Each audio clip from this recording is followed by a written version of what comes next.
እንደ ሀገሬ ነው ብሎ ኖሮ ሰርቶ እንዲያገኝ ያለማድረጉና በዚህ መካከል የተፈጠረው ችግር ከፍተኛ የሆነ የሶሻል እና ኢኮኖሚክ ፖለቲካል ኢኒኳሊቲ ፈጥሮ ነው የሚኖረው ሀገሪቱ ውስጥ። ዲያስፖራውም ደግሞ ብዙ ኢኮኖሚክ ማስል ያለው አይደለም። በእድሜው እየጨመረ ሲመጣ ደግሞ በእንዲህ ያለው ሴፍቲ ኔት ተጠቃሚ ነው። በሄልዝ ኬር ተጠቀማል። ሜዲኬር በሚባለው ተጠቃሚ ነው። በሶሻል ፖሊሲ በሃውሲንግ ፖሊሲ ውስጥ ደግሞ እንደተባለው እንደዚህ ሎው ኢንካም ሃውሲንግ ብዙ ወገኖቻችን በዚያ ውስጥ ተጠቃሚዎች ናቸው። ለኢሚግራንቱ ከፍተኛ ፈተና ጊዜ ነው። መንፈስ የሚያውቅ ነው። ሳይኮሎጂካሊ ትራውማ የሚፈጥሩ ነገሮች አሉት። በተለይ ወረቀታቸውን ላላስተካከሉ ገና ፕሮሰስ ላይ ላሉ ኮታንኮት ኢሊጋል የሚለው ነገር በጨረታም ወይም በሌላ የሚነካቸው አካላት ላይ ጥያቄ የሚፈጥሩ ነገሮች አሉ። የዋር ኢንዱስትሪውን እያሰፋህ በመሳሪያ ላይ እያወጣህ በማይገባ ነገር ላይ ያልክ ሀብታሞችን ከታክስ ነፃ እያደረግ ደሃዎች ላይ መጠን የምትወስደው እርምጃ ግን ይሄ ነው ችግሩን የሚፈጥረው። በዚህ ባየኸው በቀረበው በጀት ውስጥ ለደሃ የሚጎዳ ብዙ ሶሻል ሴፍቲ ኔቶች ለማህበረሰብ ይጠቅማል ተብሎ የተዘረጉትን የሚቆርጥ በመሆኑ ምክንያት ብዙ የኛን ወገኖች ጨምሮ የሚጎዱባቸው የሚያሳስቡ ነገሮች አሉ ማለት ነው።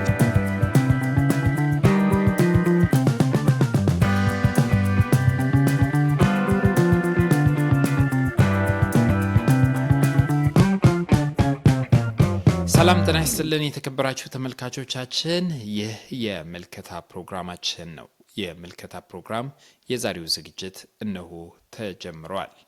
በዛሬው ዝግጅታችን የምንመለከተው ሜይ 2 2025 ከዋይት ሃውስ በተለይም ደግሞ ከኦፊስ ኦፍ ማኔጅመንት ኤንድ በጀት በቀጥታ ለሴናተር ሱዛን ኮሊንስ በተላከ አንድ ዶክመንት ዙሪያ ይሆናል። ይህ ዶክመንት የ2026 የፌዴራል መንግስቱን በጀት የተመለከተ ነው።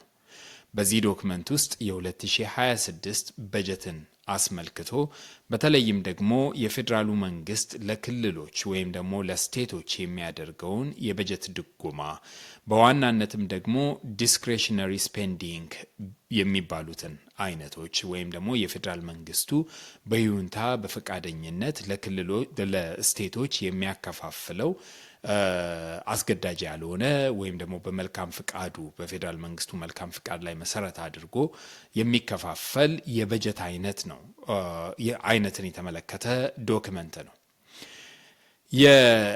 የዲስክሬሽነሪ በጀት ወይም ደግሞ ዲስክሬሽነሪ ስፔንዲንግ በዋናነት የሚያካትተው በተለይም ደግሞ ከመንግስት ድጎማ የሚሹ ድሆችን፣ ገቢያቸው ዝቅተኛ የሆኑ የማህበረሰብ ክፍሎችን በተለያዩ ፕሮግራሞች ውስጥ የመንግስት እርዳታ እንዲያገኙ የሚያደርግ አንዱ የበጀት አካል ነው። የፌዴራል መንግስቱ የበጀት አካል ነው።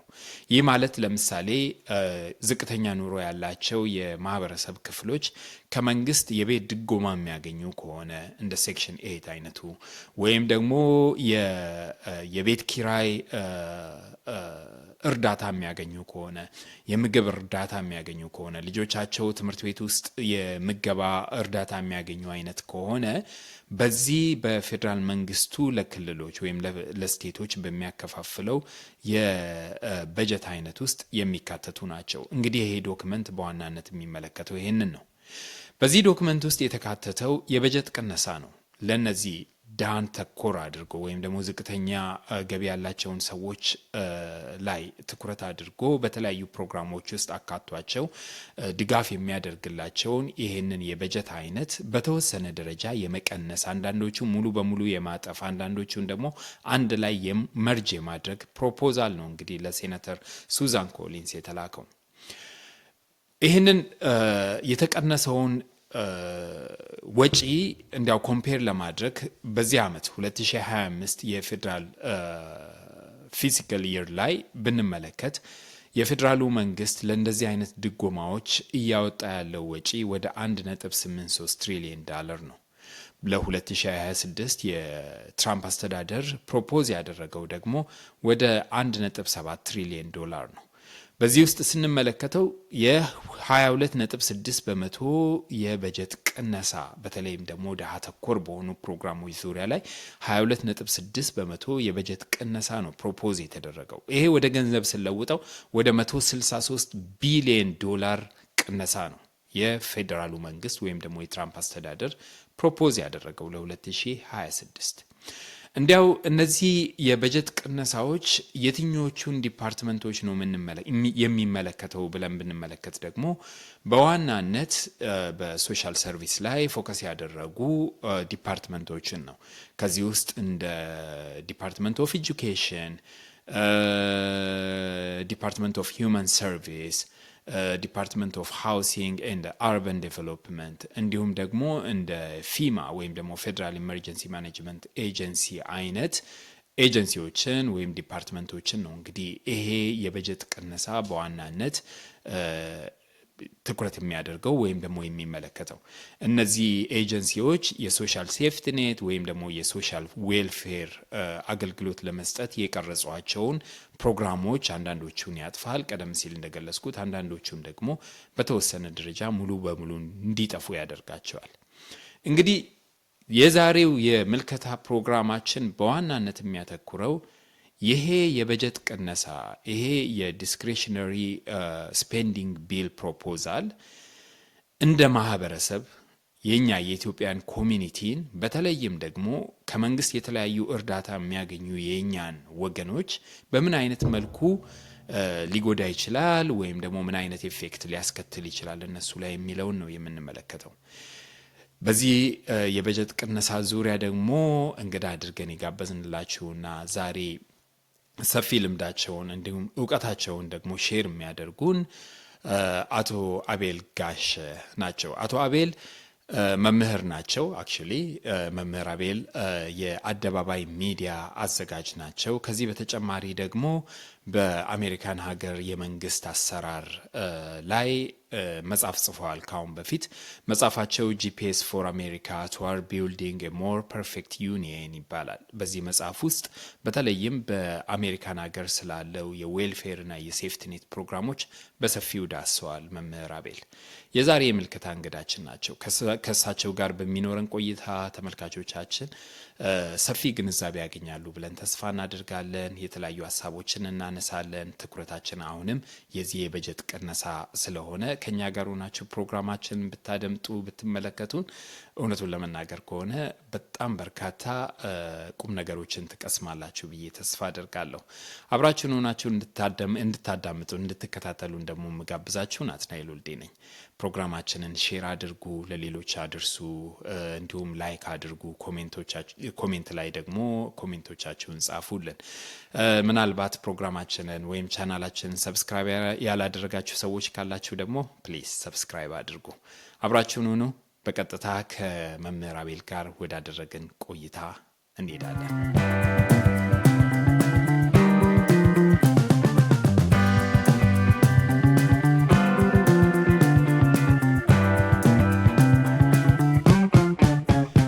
መምህር አቤል በጣም ነው የማመሰግነው ስለ ጊዜ አብረህን ስለሆንክና ቀደም ሲል እንደገለጽኩትም ደግሞ እዚህ አሜሪካን ሀገር እየተካሄዱ ባሉ አንዳንድ በተለይ ፌደራል መንግስቱን በተመለከቱ ጉዳዮች ዛሬ ፕሮግራማችን ላይ ቀርበ ሐሳብህን እውቀትህን ለተመልካቾቻችን ልታካፍላቸው ፈቃደኛ ስለሆንክ በጣም ነው የማመሰግነው።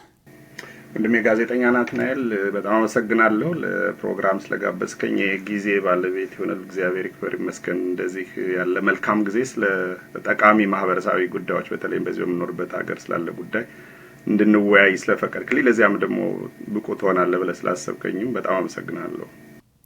እንግዲህ መምህር አንተ ያልኩኝ የሚቀጥለው እንዳው ተመልካቾችም እንዳይደነግጡ ለማውራት ስለሚመች ነው። ጀስት ዲስከሽን ስለሆነ ነው እንጂ በእውነቱ አንቱ ማለት ነበረብኝና ይቅርታ። ስለዚህ አንተ ያልኩ ቀጥላለሁ። እሺ እንግዲህ መምህር እንደ ቀደም ሲል እንደገለጽኩት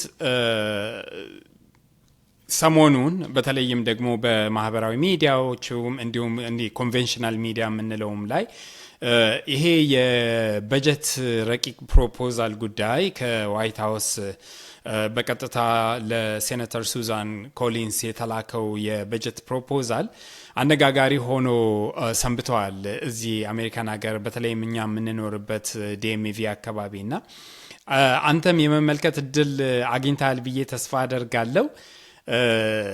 ምናልባት አይተኸው ከሆነ እስኪ ፕሮፖዛሉን ስትመለከተው እና በተለይም ደግሞ ፕሬዚደንት ትራምፕ ወደ ስልጣን ከመጡ በኋላ እየወሰዱ ባሏቸው እርምጃዎች ዙሪያ ሁለቱንም አንድ ላይ ያይዘ እንዴት አየኸው? ምን ስሜት ሰጠ? ምንስ ተሰማ? በጣም አመሰግናለሁ ናትናኤል። ይሄ ርዕሰ ጉዳዩ በተለይ በዚህ በሀገር አሜሪካ ለምንኖር በሀገሩ የኢኮኖሚክ ስርዓት ውስጥ በፖለቲካ ስርዓቱም ውስጥ የሚሆነው ነገር ሁሉ ስለሚነካን ርዕሰ ጉዳዩ በጣም ጠቃሚ ርዕሰ ጉዳይ መሆኑን ላሰምርበት እወዳለሁ። በቀጥታ ወደ በጀቱ ከመሄዳችን በፊት ግን እንድንረዳው ሂደቱን የሚያስፈልገው ብዬ የማምንበት እንዴት ነው ይሄ የበጀት አቀራረብ ስርዓቱም ሆነ በሀገሪቱ ውስጥ ያለው የዚህ አይነት ነገር እንዴት ይሰራል የሚለው የአስተማሪነት ባህሪ ስላለው ልንማርበት የሚገባ ባህል ስለሆነምና በትክክልም ራሱ አሁን ስለምንጠያየቀው ጥያቄ ያለውንም ለመረዳት ስለሚያስችል ትንሽ ብንሄድበት እወዳለሁ። እንደምናውቀው የዚህ ሀገር የመንግስት ስሪት ባለ 3 አካል ነው። 3 ሲባል ጠቅላላ የህዝብን ድምጽ የሚወክለው ኮንግረስ አለ። የኮንግረሱ ሴኔተርስ በ100 ሴኔተርስ ያሉት ለእያንዳንዱ ስቴት 50 እንዲሁም ደግሞ ጠቅላላ ከ50ዎቹ ስቴት የሚውጣጡ ሪፕሬዘንታቲቭስ ያሉት ወደ 532 የሚሆኑ ሃውስ ኦፍ ሪፕሬዘንታቲቭስ የሚባሉ አሉ። የሃውስ ኦፍ ሪፕሬዘንታቲቭስ ህዝቡን የሚወክሉ ስለሆነ በህዝብ ቁጥር የሚወሰን ድምጽ ነው። እንደ ስቴቱ እንደ ህዝቡ ብዛት የሚወሰን ቁጥር ነው። ስለዚህ የተለያየ አመጣጥ ይመጣሉ። ትልቁን የሚይዘው ካሊፎርኒያ ነው። ከዚያ ደግሞ ትንንሽ ያላቸው ደግሞ አሉ። እንደዚህ በዚህ አይነት የሚሄዳል። ያ የህዝብ ዴንሲቲ የሚወስናቸው ነው ይሄ ሃውስ ኦፍ ሪፕሬዘንታቲቭስ። ሌላው ግን 50ዎች ስቴቶች ሁለት ተወካዮች ያሏቸው ሴኔቱ ነውና እነዚህ ይሄ ኮንግረሱ የምንለው ነው።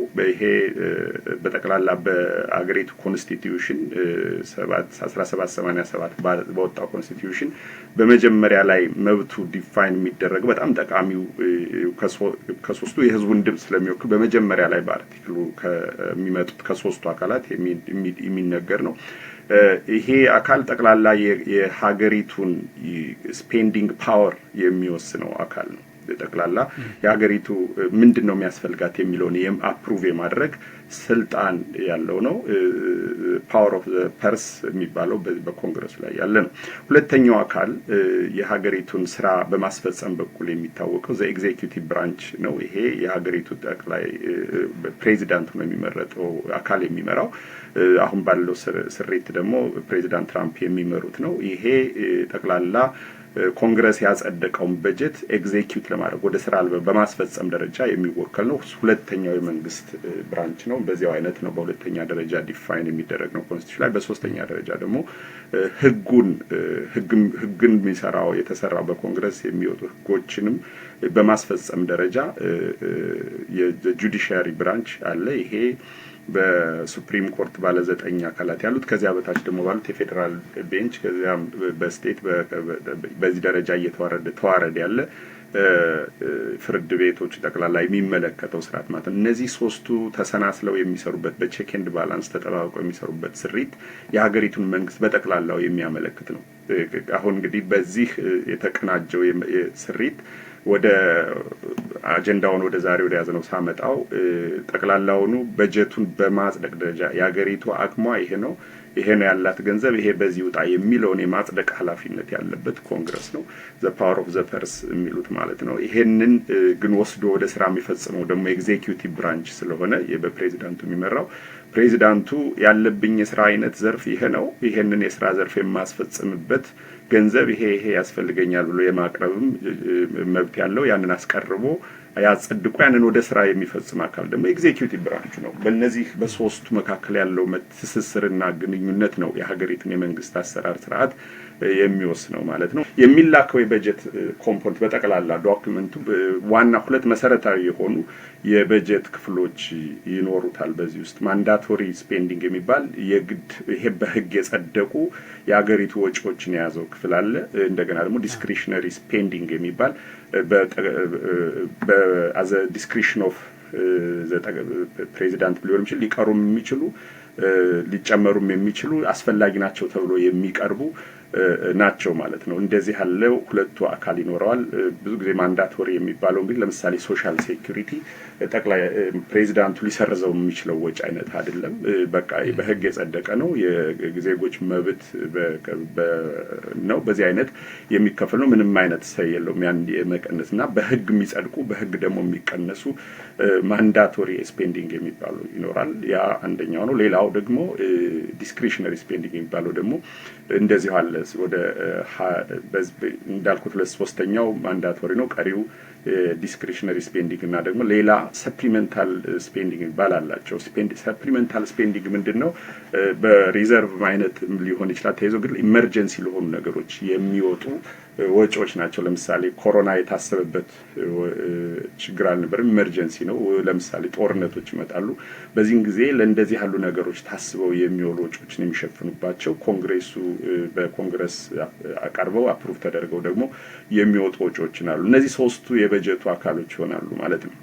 በዚህ ሂደት ውስጥ በምንሄድበት ጊዜ ነው ይሄን ስትራክቸር ስንረዳውና የጠቅላላ ማን ያቀርበዋል ማን አፕሩቭ ያደርገዋል ስንል በዚህ ውስጥ አሁን በ2026 የቀረበው ለ2026 የቀረበውን በጀት በመወሰን ደረጃ ያሉትንና የመጡትን የቀረቡትን ወደፊት በዚህ በቀረበው በጀት ውስጥ ያሉ ዝርዝሮችን የምንረዳቸው ይሄን ስትራክቸር ውስጥ የትኛውን ክፍል ነው ፕሬዚዳንቱ የሚያቀርቡት ለመቀነስ መብት ያላቸው ስንል የዲስክሪሽነሪ ስፔንዲንግ የሚባለውን 22% የሚባለው ወጪ ነውና በዚህ ውስጥ የሚሊተሪ ስፔንዲንግም አለ። ከዚያም ጋር ግን ተያይዞ ብዙ አስፈላጊ ይሆናሉ ተብሎ የሚታሰቡ የሶሻል ፖሊሲ የሄልዝ ፖሊሲ የኤዱኬሽናል ፖሊሲ የሚያራምዷቸውን የሚደግፉባቸው ወጪዎች የሚታቀፉበት ክፍል ነው። ይሄንን ክፍል ብዙ ጊዜ የፕሬዚዳንቱ አስተሳሰብበት አይዲዮሎጂ ወይም ደግሞ እንዲህ ነው ላደርግ የምፈልገው ብሎ የሚላቸው የሚያደርግባቸው ስለሆኑ ከፕሬዚዳንት አንዳንድ ፕሮግራሞች ይጨመራሉ፣ ይቀነሳሉ። ይሄንን እንግዲህ ግን እንዲህ ነው የማደርገው እኔ የምፈልገው እንደዚህ ነው ብሎ የሚያቀርበው ፕሬዚዳንቱ ነው። ይሄ በ2026 አሁን በተለይ በምንነጋገር ርዕስ ጉዳይ ላይ ማሳሳቢ ሆኖ የመጣው ይሄንን የ2026 በጀት በሚቀርብበት ጊዜ እነዚህ ነገሮች አያስፈልጉም ብሎ በተለያዩ ምክንያቶች የተቀነሱ በጀቶችን ነው የምናየው። ይሄ እንግዲህ ከፎሬን ኤድ በቅርብ ኤግዜኪዩቲቭ ኦርደር የተሰረዘውን የዩኤስአይዲ አይነት ቢሮዎችን ጨምሮ በተለያዩ ዲፓርትመንቶች ውስጥ የሚቀርቡ የፖሊሲ የተቀነሱ ወጪዎች ነው የምናየው ማለት ነው። እና መንግስት ብዙ ለምሳሌ በኤጁኬሽን በኩል ስናፕ የሚባል ፕሮግራም አላቸው። ስናፕ የሰፕሊመንታል ኒውትሪሽናል ፉድ ፕሮግራም ነው። ይሄ አይነቱ ፉድ ፕሮግራም ብዙ ጊዜ በትምህርት ቤት ውስጥ ለልጆች ኒውትሪሽናቸው ምግብ የተመጣጠነ እንዲያገኙ ተብሎ የሚቀርቡ ምግቦች ጨምሮ በቤተሰብ የገንዘብ የዲፓርትመንት ኦፍ አግሪካልቸርን ከመደገፍ ጨምሮ የሚደረጉ ወጪዎች አሉ። እነዚህ ያሉ ወጪዎች አይዲዮሎጂካል ቤዝ አላቸው ብሎ ያስባሉ።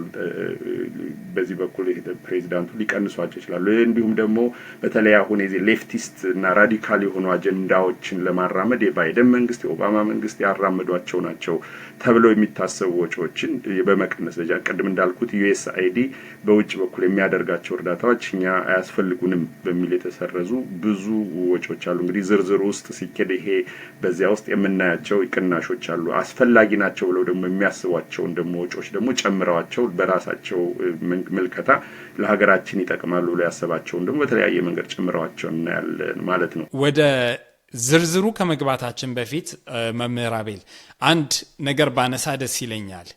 አንተ መጽሐፍም ጽፈሃል፣ ብዙ አጥንተሃል። እንዲያው አሜሪካን ሀገር ዝቅ ያለ ኑሮ ያለው ሰው በመንግስት ይደጎማል፣ ይደገፋል። የቤት ኪራይ የሚደገፍ አለ።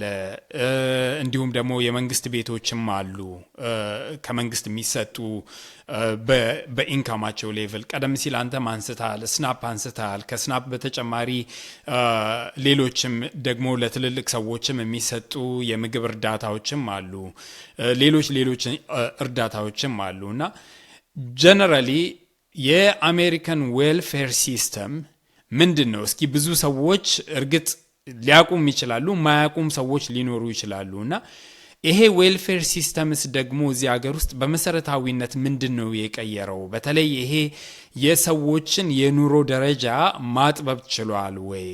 ድሃውን ከድህነት በተወሰነ ደረጃ ከፍ ማድረግ የቻለበት ሁኔታ አለ ወይ? አላማውስ ምንን ይዞ ነው ይሄ ነገር ፕሮግራም ሆኖ በተለይ የሶሻል ዌልፌር ፕሮግራሞች እዚህ ሀገር ውስጥ ተግባራዊ መሆን የጀመሩት? እሱ ነገር ላይ ጥቂት ነገር ለተመልካቾቻችን ብትልና ከዛ በኋላ ወደዚህ ወደ በጀቱ ጉዳይ በቀጥታ ብንሄድ ደስ ይለኛል። አመሰግናለሁ። እንግዲህ በጠቅላላ በዚህ ሀገር የኢኮኖሚክ ስትራክቸር ውስጥ በኢኮኖሚክ ጥናት ውስጥ የሚሄዱበት ምደባ አይነት አለ። እንደው በደንብ የምናየውና በተለይ ይሄ ክፍል የእርዳታው የሴፍቲ ኔት እና የዌልፌር ሲስተሙ ዲዛይን ሲሆን የሚጠሩት አንድ ቁጥር አለ። ይኸውም የሀገሪቱ ፖቨርቲ ላይን ይሉታል። ፖቨርቲ ላይን በሀገሪቱ ውስጥ ሁል ጊዜ በኢኮኖሚክ ኢኮኖሚክ ኢንዴክስ ምን ያህል ነው በስንት ቁጥር ስንት የአንድ ሰው ገቢ ስንት ሲሆን ነው የድህነት ወለልና ከዚያ በታች የሚሆነው? እንግዲህ ፖቨርቲ ላይን የሚለውን ወይ ድህነት ወለል ብለን እንውሰደውና በአሁኑ ስታቲስቲክስ በዚህ በቀረበው በአሁን ባለንበት ጊዜ ይሄ ሲኤስኦ ሴንትራል ስታቲስቲክስ ኦፊስ ኢኮኖሚክ ተቋማት 37500 ብር እና ከዚያ በታች ያላቸው ሰዎች 37500ን ስትወስደው ባልና ሚስትና ሁለት ልጆች አርገህ ስታንዳርድ አቨሬጅ ብትወስደው በዚያና ከዚያ በታች ያሉ ሰዎች በሙሉ የሚዲያን ከሚዲያን ኢንካሙ በጣም ዝቅ ያለ ደረጃ ነው ያሉት እና የድህነት ወለል እዚያ ላይ እና ከዚያ በታች ያሉትን ይመላል እና ብዙዎቹ የዚህ የሴፍቲ ኔት ተጠቃሚ የሚሆኑት በእንደዚህ በዚህ በፖቨርቲ ላይን ያለውን ክፍል ለመርዳት የታሰበ ነው ጠቅላላ ወይም ከዚያ በታቸው በዚያ ዙሪያ ይሄንን አይነት አስተሳሰብ ሲመጣ በእርግጥ አንድ ሀገር ውስጥ ሁሉ ጊዜም በኢኮኖሚው ክራክ ውስጥ በአንዱም በሌላ ምክንያት ስራ ባለመኖርም ከድሜም ጋር በመሆን በህመምና በመሳሰሉት ነገሮች በኢኮኖሚው በአገር ውስጥ የሚቸገሩ ሰዎች ነው። ይሄ የአንድ ማህበረሰብ ገጽታ ስለሆነ ነው ማለትና አንድ ማህበረሰብም ደግሞ አቅሙ ከሚለካባቸው ነገሮች ውስጥ አንዱ ዝም ብሎ የቁጥር ሀብት ከመጥራትን ባሻገር በኢኮኖሚ የደከሙትን አቅፎ ለመቀጠል የሚያስችለው አቅሙ ምን ያክል ነው የሚለው ደግሞ ስለሚለካ ይሄንን የታችኛውን ኢኮኖሚ ወለል ከድህነት ወለል አካባቢና ዙሪያ ያለውን ህዝብ እንዴት ነው የምንረዳው የሚለው ጥያቄ ሁሉ ጊዜም የኢኮኖሚክ ፖሊሲ የሶሻል ፖሊሲ አጀንዳ መነጋገሪያ ይሆናል ማለት ነው እና መንግስታት ማለት በየጊዜው በየ4 አመቱ የሚመረጡ መንግስታት እንደ አጀንዳ እንደ ፖለቲካል አጀንዳ ፖለቲካል ኢኮኖሚ በጣም ወሳኝ የሆነ አጀንዳ ነው በማንኛውም ጊዜ በዚህ ሀገር ፕሬዚዳንት ምርጫ በሚያካሂዱበት ጊዜ ማለት ነው።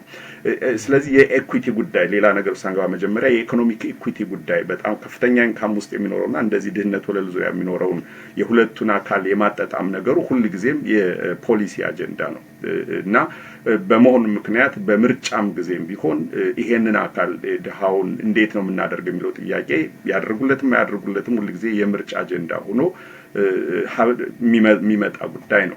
ይሄንን በፖሊሲ ደረጃ ብዙ እርምጃዎችን የመውሰድ ነገር አለ። እንግዲህ ይሄንን በአንድ ደረጃ በኢኮኖሚ ስናስበው ደግሞ በጎንም ደግሞ የምናስበው ሌላው ደግሞ የፖለቲካል ፓሪቲ የፖለቲካል ዲስክሪፐንሲ ወይም ደግሞ የፖለቲካል ልዩነቶች አሉ። በዚህ ሀገር ፖለቲካል ልዩነቶች እንደሚፈጥራቸው ለምሳሌ ሬሻል ኢኒኳሊቲ አለ ሀገሪቱ ውስጥ በዚህ የከለር በዘርና በመልክ በቀለም ምክንያት የሚመጡ ልዩነቶች እና እንደሚታወቀው የዚህ ሀገር ስሪት የተወሰነውን የህብረተሰብ ክፍል በተለይም ቀለም ጥቁር የሆነውን የህብረተሰብ ክፍል እስከ 1865 ድረስ በሙሉ ሰውነት የማይቆጥር ማህበረሰብ የነበረ ነው። ከሲቪል ዋር በኋላ አብርሃም ሊንከን በመሩት ጦርነት በኋላ ነው ጥቁሮች በአገሪቱ ውስጥ እንደ ሙሉ ሰው የታዩት። ከዚያ በፊት 2/3 የሚል ራሱን የቻለ የሚለኩበት መለኪያ ነበራቸውና ከዚያን ጊዜ በኋላ እንግዲህ ይሄ ጥቁር የሆነው የጥቁር የሚባለው ወይም ከለርድ የሚባለው ነጭ ያልሆነ የህብረተሰብ ክፍል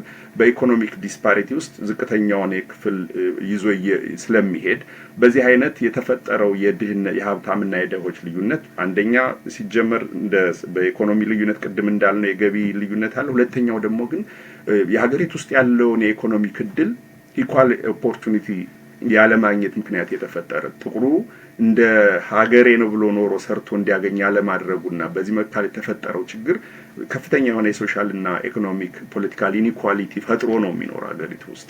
ይሄንን እንግዲህ በጊዜ ውስጥና በረጅም ጊዜ ውስጥ እንዴት አድርገን ነው የምናስተካክላቸው የሚሉ እርምጃዎችን መሪዎች አራምደዋል እና የተለያዩ የሶሻል ፖሊሲዎችን በመንደፍ እንዲህ ያሉ ኢኒኳሊቲዎች ለማስተካከል የሄዱባቸው አካሄዶች አሉ። እነዚህ ግን በሜጀር ጎልተው በተለይ አሁን ያልኩትን የዘርና የቀለም ያመጣቸውን የሲቪል ኢኒኳሊቲውን በፖለቲካልና ኢኮኖሚክ ኢኒኳሊቲውን አድሬስ ለማድረግ ሜጀር የሆኑ እርምጃዎች የተወሰዱት ከ1960ዎቹ በኋላ ነው። ይህንን የሚያራምዱ ፕሮግሬሲቭ መሪዎች እንደነ ኬነዲ ወንድማማቾች ወደ ሲመጡ ምናልባት የሚያስገድላቸው አጀንዳዎች ከዚህ ጋር የተያዙ በጣም ራዲካል የሆኑ የኢኳሊቲ ጥያቄዎች የተጠየቁባቸው ጊዜዎች ናቸው። ከዚያም በኋላ እንደነ ማርቲን ሉተር ኪንግ አይነት መሪዎች ተነስተው ይህንን በጠቅላላ ወደፊት አጀንዳውን ያመጡበት ከዚያም በኋላ እንግዲህ የሲቪል ራይት እንቅስቃሴው ያመጣቸው ነገሮች አንዱ ያንን አድሬስ ያደረጉባቸው መንገዶች አካሄዶች በሰፊው በኢኮኖሚክ ፖሊሲ ደረጃ ትሪክል ዳውን የሚያደርጉ የነበሩ ቢሆንም ግን ዘ ግሬት ሶሳይቲ ብሎ ሊንደን ጆንሰን የሚባለው ፕሬዚዳንታቸው የወሰዳቸው እርምጃዎች ዌልፌር ሲስተሙና ሴፍቲ ኔት ሲስተሙን በሰፊው የማስፋት ዘመቻዎች ተካሂደዋል። እንግዲህ ከዚያ ጋር እንዳልኩት በተለይ የሲቪል ራይት መብቶች መጠበቅ ጋር የመጡ ነገሮች እንግዲህ ይህንን የሴፍቲ ኔቱን የማስፋት ጥያቄዎችን የመለሰባቸው አካሄዶች ምን ብናደርግ ነው እንዲህ ያለውን ዲስፓሪቲ የምንለየው ያሉ የወሰዷቸው እርምጃዎች ናቸው። እንግዲህ በማይኖሪቲን ኢኳሊቲ ለመፍጠር ወይም ደግሞ የማይኖሪቲ ኢንተረስትን አድሬስ ለማድረግ ከቅጥር ጀምሮ ከኮሌጅ አድሚሽን ጀምሮ በኢኮኖሚክ ዙሪያም ደግሞ የተወሰዱ እርምጃዎች እነዚህ ሴፍቲ ኔቶች አሉ። እንግዲህ ቀደም ብሎ የተፈጠረው የሶሻል ሴኩሪቲ ለእያንዳንዱ ዜጋ የመስጠት ነገርን ጨምሮ እሱ እንግዲህ እንደ ጡረታ ማለት ነው። ከዚያም ደግሞ ግን ኢን ዘ 96 የመጡት የሜዲኬድ እና የሜዲኬር ፕላኖች ደግሞ እንደዚህ የሴፍቲ ኔቱ አካል ሆነው የቀጠሉ ናቸው። በተለያዩ ፕሬዚዳንቶች የተለያዩ ፖሊሲዎች እየመጡ እኒህ ያለውን ልዩነት የኢኮኖሚክ ልዩነት አድሬስ ለማድረግ ብዙ እርምጃዎች ተወስደዋል። እንግዲህ እነዚህን የሚወሰዱትን ኮንግሬሽናል የሆነ በህግ የጸደቁም ሆነ ጠቅላይ ፕሬዚዳንቶች በራሳቸው በኤግዜኪዩቲቭ ኦርደርም ይሁን በተለያየ መንገድ ለኮንግረስ አቅርበው አፕሩቭ አስደርገውም ቢሆን ለደሃው በሚጠቅሙ መንገዶች የተዘረጉ መንገዶች አሉ። እንግዲህ ዋናዎቹና በዚህ ዛሬ በመናነሳው ርዕሰ ጉዳይ የተነኩት ነገሮችን ብናነሳቸው የሜዲኬድ ልንጠቅሰው እንችላለን። እንዳልኩት ሶሻል ሴኩሪቲን ከማንዳቶሪ ስፔንዲንግ ስለሆነ ዝም ብሎ መንካት አይቻልም። ግን ዲስክሪሽነሪ ስፔንዲንግ ከሚባሉ ከዚህ ከ22% ውስጥ የሚጠቃልሉት እንደ ሜዲኬድ ያሉት ነገሮች ቅናሽ መደረጋቸው ከፍተኛ የሆነ ሮሮ ያሰማ ነው። በጠቅላላው ያለውን የኢኮኖሚክ ዲስፓሪቲ ኢኩዊቲን አጀንዳ በማድረግ የተፈጠሩ ፕሮግራሞችን ሪፈንድ ለማድረግ የተመደቡ ገንዘቦች ናቸው ዛሬ ሲቀነሱ የምናያቸው። እንግዲህ ሜዲኬድ እና ሜዲኬድ ውስጥ ተጠቃሚ የሚሆኑት ሁለት አካላትን ጠቅስ አንደኛውና ከፍተኛው በሲኒየርስ ሜዲካል እርዳታ የሚያገኙባቸው ፕሮግራሞች አሉ። እንዲሁም ደግሞ ለሲኒየርስ የሚሰጡ የሃውሲንግ የሄልዝ ኬር የመሳሰሉ ሰርቪሶች በሙሉ በዚህ ፕሮግራም ይነካሉ ማለት ነው። እንዳልኩት በጠቅላላውኑ በትምህርት ኤጁኬሽን ምንድነው በሚግሬሽንም ከሚግሬሽን ሳንድ ሶሻል ሰርቪስ ውስጥ ያሉ የሚያገኙሉ እና ለልጆች የሚሆኑ ፕሮግራሞችን ሄልዝ ኬር ኤጁኬሽን ሶሻል ሰርቪስ እነዚህ ከፍተኛ የሆነ እርዳታ የሚያገኙ ናቸው። በሄልዝ ኬር ብትወስደው በሆስፒታል ውስጥ ከሚወለዱ ወይም ደግሞ ከሚወለዱ ከመቶቹ 43ቶቹ በዚህ አይነት እርዳታ የሚወለዱ ናቸው። ሀገራዊ 43% ቀላል ቁጥር አለ፣ ኦልሞስት ሀፍ ማለት ነው። እና እንዲህ ያለውን እርዳታ ሁሉ የሚነካ መሆኑ ነው ይሄንን በጀት ከት በጣም ከፍተኛ የሆነ የመነጋገሪያ አጀንዳ የሚያደርገው። ራሳቸው ሪፐብሊካንስም ቢሆን እንዲሁ በቀላሉ ተስማምተው የሚቀንሱት ነገር አይሆንም። ብዙ የምናይበት ይሆናል ብዬ አስባለሁ። ናትናኤል በጣም ጥሩ። እንዲያው እስኪ አንዳንድ ነገሮችን ገባ ያለንን ብንመለከት ደስ ይለኛል። እውነቱን ለመናገር ከሆነ አንተም ቀደም ሲል እንደገለጽከው እንዳነሳኸውም በጣም በርካታ ዲፓርትመንቶችን ነው የሚነካው። ዲፓርትመንቶቹም ፕሮግራሞች ነው የሚነካው። ትልቁን ያየሁት የሃውሲንግ ኤንድ አርባን ዴቨሎፕመንት ዲፓርትመንት ኦፍ ሃውሲንግ ኤንድ አርባን ዴቨሎፕመንት ወይም ሀድሚ እየተባለ የሚጠራው ዲፓርትመንት ውስጥ ያሉትን አንዳንድ ፕሮግራሞችን አንዳንዶቹ ሙሉ በሙሉ እንዲታጠፉ እንደሚያደርግ አንዳንዶቹን ደግሞ መርጅ እንደሚያደርግ ነው የሚገልጸው ፕሮፖዛሉ። እንዲያው ከዛ ውስጥ ግን እኔ አንድ ያየሁትና የተወሰነ ነገር ብትልበት ደስ የሚለኝ በተለይም ደግሞ ዝቅተኛ ኑሮ ደረጃ ያላቸውን ወይም ደግሞ እንደኛ ኢሚግራንት የሆኑ ሰዎችን በአንድም በሌላ መንገድ በጣም ሊጎዳ ይችላል ብዬ ያሰብኳቸውን ነጥቦች ብቻ ነው ማነሳው። ይሄ ስቴት ሬንታል አሲስተንስ ብሎክ ግራንት የሚባለው ከፌዴራል ገቨርንመንቱ በቀጥታ ለስቴቶች ተሰጥቶ እንደ ብሎክ ግራንት ከዛ በኋላ ስቴቶቹ ደግሞ ቤዝዶን የነዋሪዎቻቸው የፖቨርቲ ላይን እና ባላቸው ኢንካም መሰረት ይሄ የሬንታል አሲስታንስ በተለይ አንተም ታስታውሳለህ፣ በጣም ብዙ ሰዎችም የሚያስታውሱ ይመስለኛል። ከጥቂት ዓመታት በፊት በተለይ በኮቪድ-19 ጊዜ በጣም በርካታ ሰዎች ይሄንን የሬንታል አሲስታንስ ከመንግስት ያገኙበት ጊዜ ነበር። እንዲያውም አንዳንድ ዳታዎችን እያየውኝ ነበር። ወደ 13 ሚሊዮን ህዝብ የሬንታል አሲስታንስ አግኝቶ ነበር ይላል በዛ ወቅት ላይ። ከ1992 ጀምሮ ደግሞ ወደ 1.3 ሚሊዮን ዜጎች የዚህ የሬንታል አሲስታንስ ፕሮግራም ተጠቃሚ ናቸው ይላልና ይሄ ፕሮግራም ሊሰረዝ እንደሆነ አንድ ያየሁት አለ። ከዛ ውጪ ኮሚኒቲ ዴቨሎፕመንት ብሎክ ግራንት የሚባለውም በተለይ እነዚህ ስላም ኤሪያዎችን መልሶ የማልማት አፎርደብል ሃውሲንግ እንዲያለሙ ስቴቶች የሚያደርገውን አይነት ፕሮግራሞችም እንዲታጠፉ የሚል ነገር አለና እንዲያው እስኪ ይሄ የበጀት ፕሮፖዛል በተለይ ዳሃ የሚኖረው በብዛት ከተሞች አካባቢ ነው እንደሚታወቀው። የትም ሀገር ላይ ያደጉ ሀገራት ውስጥም ሊሆን ይችላል፣ ያላደጉ ሀገራት ውስጥም ሊሆን ይችላል። በብዛት የሚኖሩት ከተሞች አካባቢ ስለሆነ ከተሞች ላይ የሚኖሩ ድሆችን የሃውስ አፎርደቢሊቲ ጉዳይ አለ፣ የቤት ጉዳይ፣ የቤት ኪራይ ጉዳዮችን በቀጥታ የሚነካ ከሆነ በተለይ ስደተኛውን ድሃውን በእጅጉ የሚጎዳ ነገር ነውና እነዚህ ነገሮች እንዴት ነው ሊታዩ የሚችሉት? በምን ደረጃ ድረስ ሄዶ ነው ሰዎች ላይ ኢፌክት ሊያደርስ የሚችለው? እንዲያው እስኪ እንደኛስ ኮሚኒቲ እንዴት ነው የምትመለከተው ይሄንን? እውነት ነው። በከፍተኛው ደረጃ የሚነካው የሃውሲንግ አንደኛው እሱ ነው። በተለይ የሃውሲንግ ፕሮጀክቶች በኢን ዘ 80s እና 70s ከቅድም እንዳልኩ ከሲቪል ራይት በኋላ የተቋቋሙ ብዙ ፕሮጀክት ሃውስስ የሚባሉ አሉ። አንዳንድ እንደውሶች እኔ ፕሮጀክት ነው ያደግኩት ሲባል እንሰማለን። እና እነዚህ ሎው ኢንካም ሃውሲንግ ተብለው በገቢያቸው ቤት መከራየት ለማያስችላቸው ሰብሲዳይዝድ የሆኑ ቤቶች ናቸው። ምናልባት ሎው ዌጅ የሚሰሩ በሚኒመም ዌጅ ለሚሰሩ ሰዎች 200-300 ብር ከፍለው ሌላው መንግስት ሸፍኖላቸው የሚኖሩ ሊሆኑ ይችላሉ። በዚያ ደረጃ ስለዚህ በሎው ኢንካም ሃውሲንግ መኖር በዚህ በተለይ በኢነር ሲቲ ውስጥ በጣም የተለመደ ሆኗል። ላለፉት 40-50 ዓመታት ይሄ የሀገሪቱን በዝቅተኛ ገቢ ላይ ያለውን የረዳ ፕሮጀክት ፕሮግራሞች ናቸው እና በዚያ ውስጥ ከዚያ ወጣው በዚያ አድገው ከዚያ ከፍተኛ ደረጃ የደረሱ አሉ።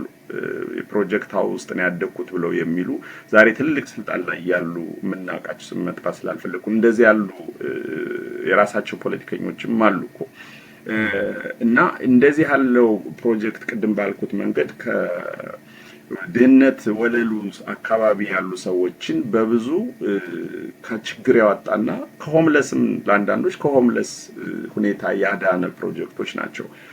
እነዚህ አይነት ፕሮጀክቶች ግን በእርግጥ የፈጠሯቸው የራሳቸው ደግሞ ያልተጠበቁ አንኢንተንድድ ኮንሲኩዌንስ የምንለው በፊዚክስ ውስጥ የሆኑ ነገሮች አሉ። ምንድነው እንደዚህ ያሉ ሰዎችን በአንድ ቦታ ሰብስቦ ማኖር የፈጠራቸው የኢኮኖሚ የሶሻል ቀውሶች አሉ። ድራግ ሃውሶችን የመሳሰሉ ነገሮች መምጣታቸው እና ደግሞ በተወሰነ ደረጃ ይሄ ዌልፌር ሲስተሙ ያልተጠበቀ ኢምፓክቱ ምንድነው የመስራትን አቲቲዩድ የማዳከም ነገር አለው። ሰዎች በነፃ የማግኘታቸው ነገር ከሰውነት ባህሪ ውጭ ነው የሚያሰኛቸው። ብሎም ደግሞ ክራይም እንዲጨምር ያደረጉ ሰዎች ሁልጊዜ ጥገኛ የመሆንን መንፈስ በውስጣቸው የሚያመጡ ያደርጋሉ የሚሉ ደግሞ ከፍተኛ የሆነ ተቃውሞ በዚያኛው ሳይድ የሚነሳበታል። እንግዲህ ይሄ ሁለቱ የአይዲዮሎጂ ዋር ነው በሀገሪቱ ውስጥ የነበረ። ስለዚህ የቤት ጉዳይ እንዳልኩት ቅድም በድህነቱ ወለሉ አካባቢ ላሉት የረዳው የጠቀመው ነገር አለ። ያመጣቸው ደግሞ አንዲዛይረብል ኮንሲኩዌንስ አሉ። ከዚሁ ጋር ደግሞ የሚታየው ግን የሲኒየር ሲቲዘንስ ጉዳይ ነው። ብዙ ጊዜ ሰዎች ሀገሪቱም አሁን ባለው የሶሻል ሴፍቲ ዲዛይን 67 ዓመት ሲሆነው አንድ ሰው ፉሊ ጡረታ ወጥቶ ፉሊ ሶሻል ሴኩሪቲ መብቱን ማግኘት ይችላል ይላል የሀገሪቱ። ይሄንን አይነቱ በዚህ አይነት በሚሆንበት ጊዜ ፊክስድ ኢንካም ውስጥ ይገባሉ ብዙዎቹ። እቺ ሶሻል ለሰር ያም ደግሞ ሰርተው ሶሻል ሴኩሪቲ ካላቸው የሶሻል ሴኩሪቲ ቼክ ያገኛሉ።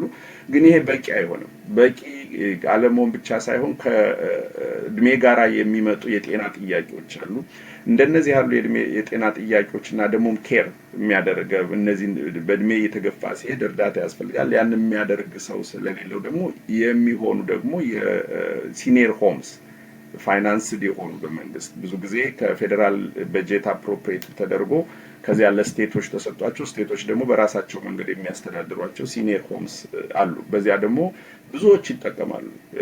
በዚህ ውስጥ ደግሞ አሁን ደግሞ ባለፉት 30-40 ዓመት ተጠቃሚ የሆነው ደግሞ ማይኖሪቲው ከዲያስፖራ የሚመጣው ከውጭ የሚመጣው ነው። አሁን በእኛ ኮሚኒቲም እንደዚሁ የዚህ ፕሮግራም ተጠቃሚዎች አሉ። እዚህ በምንኖርበት ከተማ ብዙ ትልልቆች ቤተሰቦች የሆኑ የምናውቃቸው አክስት አጎቶች እዚህ እንዲህ ያለው እርዳታ እያገኙ የሚኖሩባቸው ሁኔታዎች አሉ። የእኛ ኮሚኒቲ ሰዎች በብዛት የሚኖሩባቸው እርዳታ የሚያገኙ ማለት እነዚህ ሁሉ የፌዴራል በጀቱን ጥፍጣፊ የሚደርሳቸው ናቸው በአንድም በሌላ ማለት ነው። የሀገሪቱን በተለይ የዚህን ሀገር እንዲህ ያለውን ስራ በመሰረቱ ሲሰራ 3 አካላትን ወይም ደግሞ 4 አካላት የመንግስት 3 አካላትን እንጠቅሳለን። ፌዴራሉ አለ፣ ስቴቱና ካውንቲው በዚያ ደረጃ የተደራጀ የመንግስት ስርዓት አለ ከሎካል ገቨርንመንት እስከ ፌዴራል ድረስ ያለው ደግሞ እንዲሁም ደግሞ ነን ፕሮፊት ኦርጋናይዜሽንስ ፊላንትሮፒ ኦርጋናይዜሽንስም አሉ በእንዲህ ያሉ ጉዳዮች የሚሳተፉ። ግን የመንግስት ተሳትፎ ላይሆን ሼር ይወስዳል ብዙ የሚያደርግ ነው መንግስት። ስለዚህም ነው ዛሬ የሚመጣው የበጀት ጥያቄ ይህንን አካል ሲነካው የሚያስጨንቀን ብዙ ገንዘብ ከፌዴራል ለዚህ አካል በዲስክሪሽነሪ ፈንድ አይነት ስለሚመጣ ማለት ነው። እና ብዙ በዚህ እርምጃ የሚጎዳው አካል ቅድም እንዳልኩት ድሃው ነው። በዚያ ውስጥ ደግሞ ብዙ የሚጠቃልለው ዲያስፖራውም ደግሞ ብዙ ኢኮኖሚክ ማስል ያለው አይደለም። በእድሜው እየጨመረ ሲመጣ ደግሞ በእንዲህ ያለው ሴፍቲ ኔት ተጠቃሚ ነው። በሄልዝ ኬር ይጠቀማል። ሜዲኬር በሚባለው ተጠቃሚ ነው። በሶሻል ፖሊሲ በሃውሲንግ ፖሊሲ ውስጥ ደግሞ እንደተባለው እንደዚህ ሎው ኢንካም ሃውሲንግ ብዙ ወገኖቻችን በዚያ ውስጥ ተጠቃሚዎች ናቸው። ልጆች በትምህርት ቤት ስናፕ ቅድም ያልነውን ፕሮግራም ጨምሮ የተለያየ የሶሻል ፖሊሲ ኤጁኬሽናል ፖሊሲ ላይ የሚመጡ ጥቅሞች አሉ። ተማሪዎች የሚያገኙት ቁርስ ለምሳሌ ቁርስ ሳይበሉ ለሚሄዱ ህፃናት የቁርስ ፕሮግራም አለ በፌደራል የሚሰጥ ማለት ነው። እንደነዚህ ያሉ ነገሮች ብሎም ደግሞ ስኩል ኤድ በተለያየ መንገድ ሎን ጨምሮ ፌደራል ሎን ጨምሮ ማለት እና እነዚህ ሁሉ ቅድም ባልነው ዲስክሪሽነሪ ፈንድ ስትራክቸር ውስጥ የሚመጡ ለብዙዎች ለሀገሪቱ ውስጥ ላለው በሙሉ ቅድም እንዳልኩት በታችኛው የኢንካም ወለላ ላይ ላሉ የሚጠቅም ብሎም ደግሞ ለእኛም ኮሚኒቲን ጨምሮ ለዲያስፖራው ውስጥ እንደዚሁ ተጠቃሚዎች አሉና ይሄ ብዙ በር የሚያንኳኳ ብዙ ችግር ሊፈጥር የሚችል በመሆኑም ደግሞ ብዙዎቻችንን የሚያስጨንቀን ነው። የምናውቀውን ሰውም ስለሚነካ ሁላችንም በተለያየ መንገድም ስለሚነካ ማለት ነው። በጣም ጥሩ እንግዲህ እንዲያው ሌላ ማሳያ ለማሳየት እርግጥ አንተ ቅድም ከዚህ ከሄልዝ ኬር ጋር በተያያዘ በተለይም ደግሞ የሜዲኬድ የሜዲኬር ጉዳዮችን አንስተ በሰፊው ሄደበታል። እንዲያው ግን ከዲፓርትመንት ኦፍ ሄልዝ ኤንድ ሂውመን ሰርቪስ ጋር በተያያዘ ሁለት ነገሮችን ብናይ ደስ ይለኛል መምህር ፈቃድ ከሆነ። አንዱ በጣም ያየሁትና የደነቀኝ ነገር እንዲያውም እኔ ብዙም አዌር ያልነበርኩበት ነገር ይሄ ሎ ኢንካም ሆም ኢነርጂ አሲስተንስ ፕሮግራም የሚባለው ነው። በተለይ ዝቅተኛ የኑሮ ደረጃ ላይ ያሉትና ሎ ኢንካም ያላቸው ሰዎች በማንኛውም አይነት ሰዓት የዩቲሊቲ ቢላቸው የዩቲሊቲ ቢል አልከፈሉም ተብሎ ዩቲሊቲ እንዳይቋረጥባቸው የሚያደርግ እርግጥ አንዳንድ ስቴቶች ህግ አላቸው እንደዛ አይነት አስገዳጅ ህግ። አንዳንዶቹ ግን ወይ የላቸውም ወይም ደግሞ በጣም ልል ነው። ለምሳሌ አሁን እንደ ካሊፎርኒያ፣ ኢሊኖይስ፣ ኒውዮርክ፣ ሚኒሶታ፣ ኒው ጀርሲ አይነቶቹ ባትከፍል እንኳን ገንዘብ ኖሮ ሳይኖር ቀርቶ ቢልን ባትከፍል ለምሳሌ በጣም ቀዝቃዛ በሆነበት ሰዓት ወይም በብርድ ሰዓት ወይም ደግሞ ሙቀት በሆነበት ሰዓት የኤሲ ሲስተም እንዳይቋረጥ የሚከለክል ህግ አላቸው። አንዳንድ ስቴቶች ደግሞ እስከነጭራሹም የላቸውም። ለምሳሌ እንደ ቴክሳስ አይነት አስገዳጅ ህግ የላቸውም። አንዳንዶቹ በተወሰነ ደረጃ እንደ ፍሎሪዳ፣ አላባማ፣ ሚሲሲፒ፣ ጆርጂያ አይነቶቹ እንዲያው እንደዚህ አይነት ፕሮግራም ነበር እስከዛሬ ድረስ እንግዲህ ሰፖርት የሚያደርገው ስቴቶቹን የነዛን የድሆቹን ገንዘብ ወይም ቢል በመክፈል ያንድ አሲስታንስ ይቀርብ ነበር። እንግዲህ አንዱ ይቀነሳል የተባለው እሱ ነው። ከሱ በተጨማሪ ደግሞ አንድ ላይ አያይዘ ብታየው ይሻላል ብዬ ነው። ይሄ የሪፊውጂ እና አንአካምፓኒድ ኤሊየን ቺልድረን ፕሮግራም የሚባለው ለምሳሌ ህፃናት ሪፊውጂ ህፃናት በቀጥታ የህክምና አገልግሎት የሚያገኙበት የፋሚሊ ፕላኒንግ ከፋሚሊ ፕላኒንግ ጋር በተያያዘ እንዲያው ኢንትረስቲንግ የሆነ ዳታ እያየሁኝ ነበረ። የሚገርም የ2021 የሲዲሲ ጥናት ነው። አሜሪካን ሀገር ውስጥ ከወሊድ ጋር በተያያዘ የእናቶች ሞት ወደ 32.9 ፐር 100,000 ላይቭ በርዝ ይላል። እንግዲህ 100,000 ሴቶች በሚወልዱበት ሰዓት ወደ 32.9 በመቶ 32.9 ሰው የመሞት እድል አለው በወሊድ ወቅት የሚል ዳታ አይቻለሁ። ይሄ ዳታ በነጮችና በጥቁሮች መካከል ኦልሞስት ከደብል በላይ ነው በሚገርም ሁኔታ ማለት ነው። እንዲያውም ያስታወሰኝ ነገር አንድ ጊዜ ይሄ ዳታ ኤንፒአር ላይ በብዛት በኢንቨስቲጌቲቭ ሪፖርቲንግ ሲሰራበት እንደነበረ ትዝ ይለኛልና እንግዲህ እንደዚህ አይነት ፕሮግራሞችን ነው ይሄ የበጀት ከት ትኩረት ያደርጋል ተብሎ የቀረበው ወይም ደግሞ በጀቱ ይቆረጣል ተብሎ የታሰበው ከእንደዚህ አይነት ፕሮግራሞች ነውና ኦቨርኦል በተለይ ጥቁሩ ላይ ደሃው ላይ አሁንም ኢሚግራንቱ ላይ እነዚህ ታርጌት ያደረጉ ነገሮች አንተ ቅድም ካነሳቸው ነገሮች በተጨማሪ እንደ ማህበረሰብ እንደ ኮሚኒቲም ኢምፓክቱ እስከምን ደረጃ ድረስ ሊሄድ ይችላል? በተለይ ደግሞ ዋናው ትኩረታችን የኛ ማህበረሰብም ስለሆነ እንግዲህ ናትናኤል ይሄ ሀገር በጣም ጀነረስ ሀገር የነበረው እኔ እንኳን ሳውቀው እኔ 1990 ነው እዚህ ሀገር የመጣሁት 1990 መጥቼ አይ ቲንክ በአምስተኛው አመት አመመኝና ሆስፒታል ገባሁና ለ11 ቀን ሆስፒታል ቆየሁ። ለ11 ቀን ወይም ለ13 ቀን በቆየሁበት ጊዜ 37,000 ብር ቢል መጣ። እኔ ተማሪ ገና ከትምህርት ቤት እንደወጣሁ ነው በጊዜው እና 37,000 ብር መክፈል አልችልም። ግን አብሮኝ የነበረው ሰውዬ የሚያውቀኝ ጓደኛዬ እዚህ ሀገር ሰው ነው የዚህ ራሴ ሀገር ኒውዮርክ ነው የነበርኩት ነው የእናንተ አትከፍልም ይሄ ሶሻል ሴፍቲ ኔቱ አብዞር ሊያደርገው የሚችል ነው አለና ምንምስተዚያ ድረስ ሰምቼው አላውቅም። እና የሆስፒታል ቢሉን just submitted it to the county medical justified paid zero balance ተብሎ መጣ ማለት ነው። አሁን እኔ ያን መክፈል አልችልም። ይሄ ሴፍቲ ኔት ማለት ይሄው ነው በቃ ሁላችንም ተጠቅመንበታል ማለት ነው በጊዜው። ተመሳሳይ አይነት ችግሮች እያንዳንዱ ቤት ሊኖሩ ይችላሉ በአንድም በሌላ።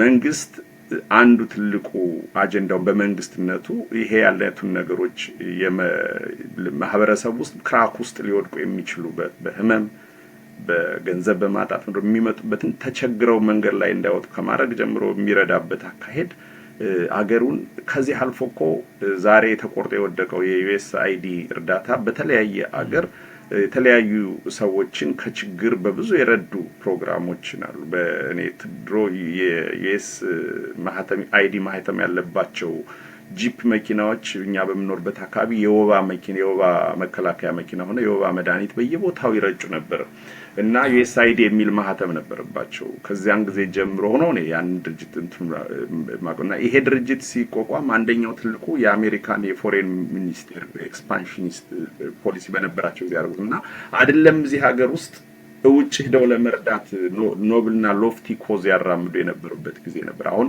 እንዳየነው ወደ ስልጣን የመጡት ሰው አይዲዮሎጂና ብሎ ሀገሪቱ ውስጥ ያለው የፖለቲካል እና ኢኮኖሚክ ቴምፐራመንት በጠቅላላ ነገሩን ኢንዋርድ ሉኪንግ ስላደረጋቸውና መጀመሪያ ራሳችንን ቆጥብ የማለት ነገር ብሎም ደግሞ በደሃውና በሀብታሙ መካከል ያለውን ልዩነት ስታዩ ሀብታሙን ካፒታሊስት የሆነውን ስፒሪት በጣም የሚያራምድ አይነት አስተሳሰብ ስለመጣ በሁሉም አቅጣጫ ይህን የመቀነስ ነገር ነው የምናየው።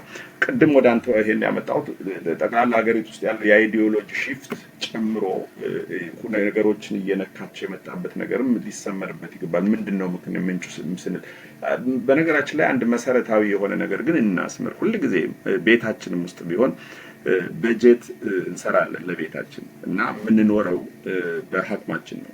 ባገኘነው ገቢ ልክ ነው የምንኖረው። ካልሆነ ደግሞ ዴፊሲት እናደርጋለን። አንዱ ጀስቲፋይብል ልናየው የምንሞክር እንደው አሁን የዚህ ወድቦች ላይ በመናምን የሚደረገውን ነገር አብረን ስናይ እንደው በደንብ ያለባቸውንም ችግር እንድናስብ ብዬ ነው። ዴፊሲት ራን የሆነ ኢኮኖሚ ነው ያለው። አሁን በዘንድሮ ዓመት በ2005 ጠቅላላውኑ ወደ 6.28 ነው ጠቅላላ በጀቱ የ2025 የጠቅላላ ያወጡት ወደ 6.28 ትሪሊየን ነው ወጫቸው። ያገኙት ገቢ ግን 4.28 ነው።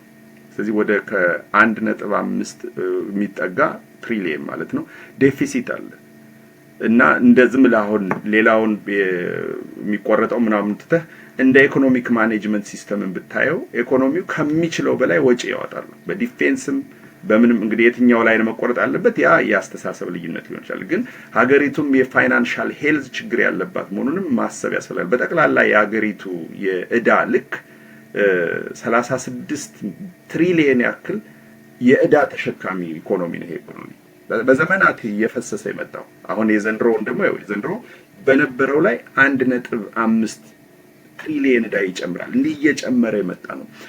ይሄንን ደግሞ የአመቱን ወጫቸውን የመንግስት ወጫቸውን ወስደህ ጠቅላላ ሀገሪቱን የኢኮኖሚክ አክቲቪቲ የሚለኩበትን ጂዲፒ ግሮስ ዶሜስቲክ ፕሮዳክት ይሉታል።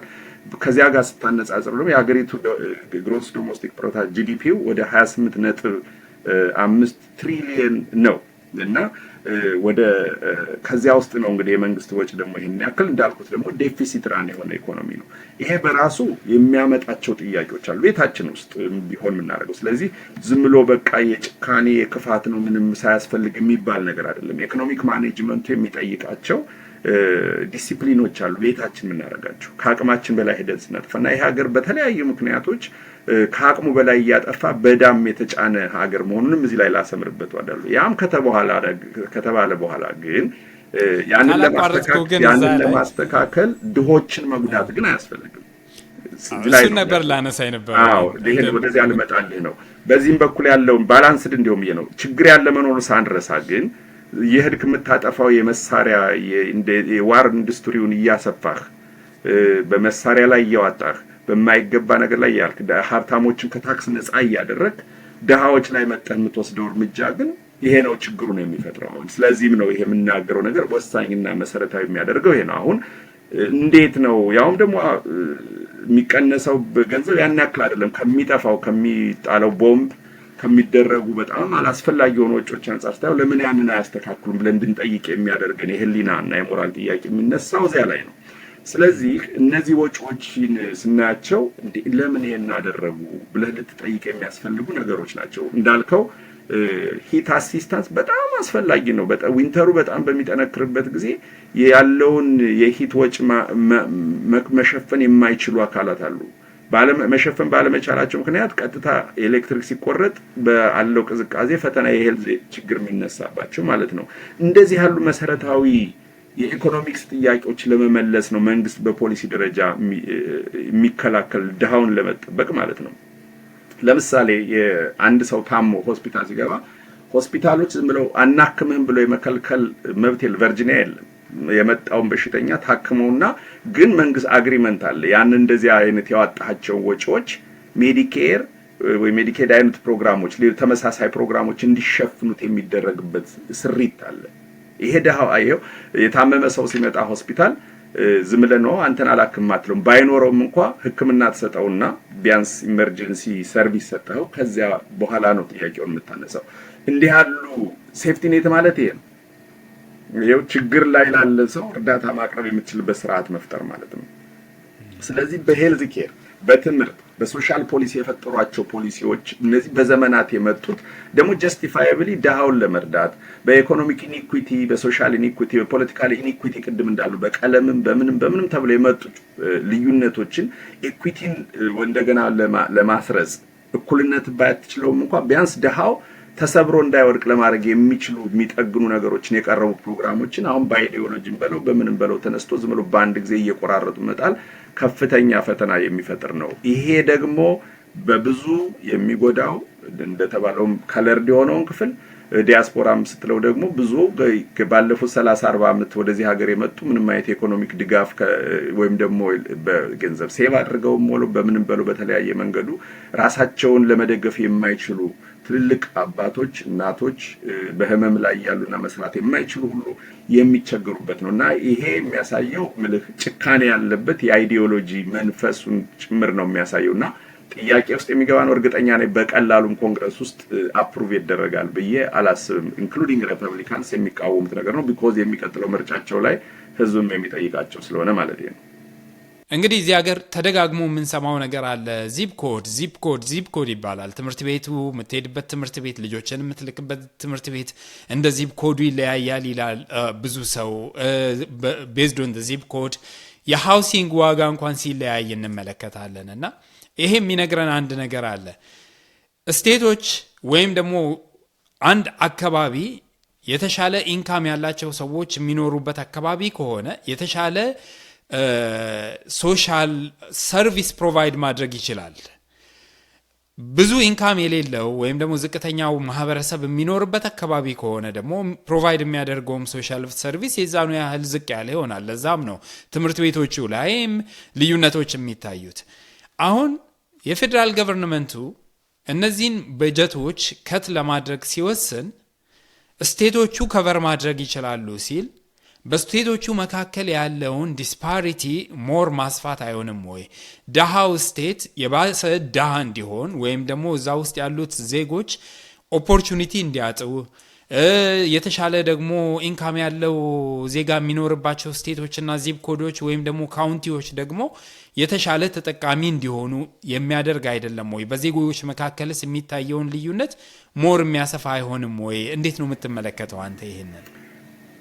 ልክ ነው። በስቴቱና በፌዴራል መካከል ያለው የፓወር ስትራክቸር ግንኙነት ስቴቱ በራሳቸው ለምሳሌ ኤጁኬሽን ሚኒስቴርን ወይም ኤጁኬሽን ዲፓርትመንትን እናፍርሰው ወይም ደግሞ እንቀንሰው ፓወሩን ሲባል ስቴቱ ሞር ኢንፍሉዌንስ ይኑረው ወደሚል ያንን የመስጠት ነገር በዚህ በሶሻል ፖሊሲም ደግሞ በአቦርሽን ምናምን የመሳሰሉት ነገሮች ወደ ስቴት የሚገፉባቸው በሁለቱ መካከል አካላት ያለው ግንኙነት ይሄ የፌዴራል መንግስቱ ከእጁ ላይ ኃላፊነቶችን የማውረድ እና ብሎም ደግሞ እንደዚህ ኮንትሮቨርሻል የሆኑ ነገሮችን ወደ ስቴት የማውረድ ነገር የመግደያ መንገድ ሊሆን ይችላል። አንድም ፖሊሲ ሳትፈልገው በፌዴራል ደረጃ ማለት ነው።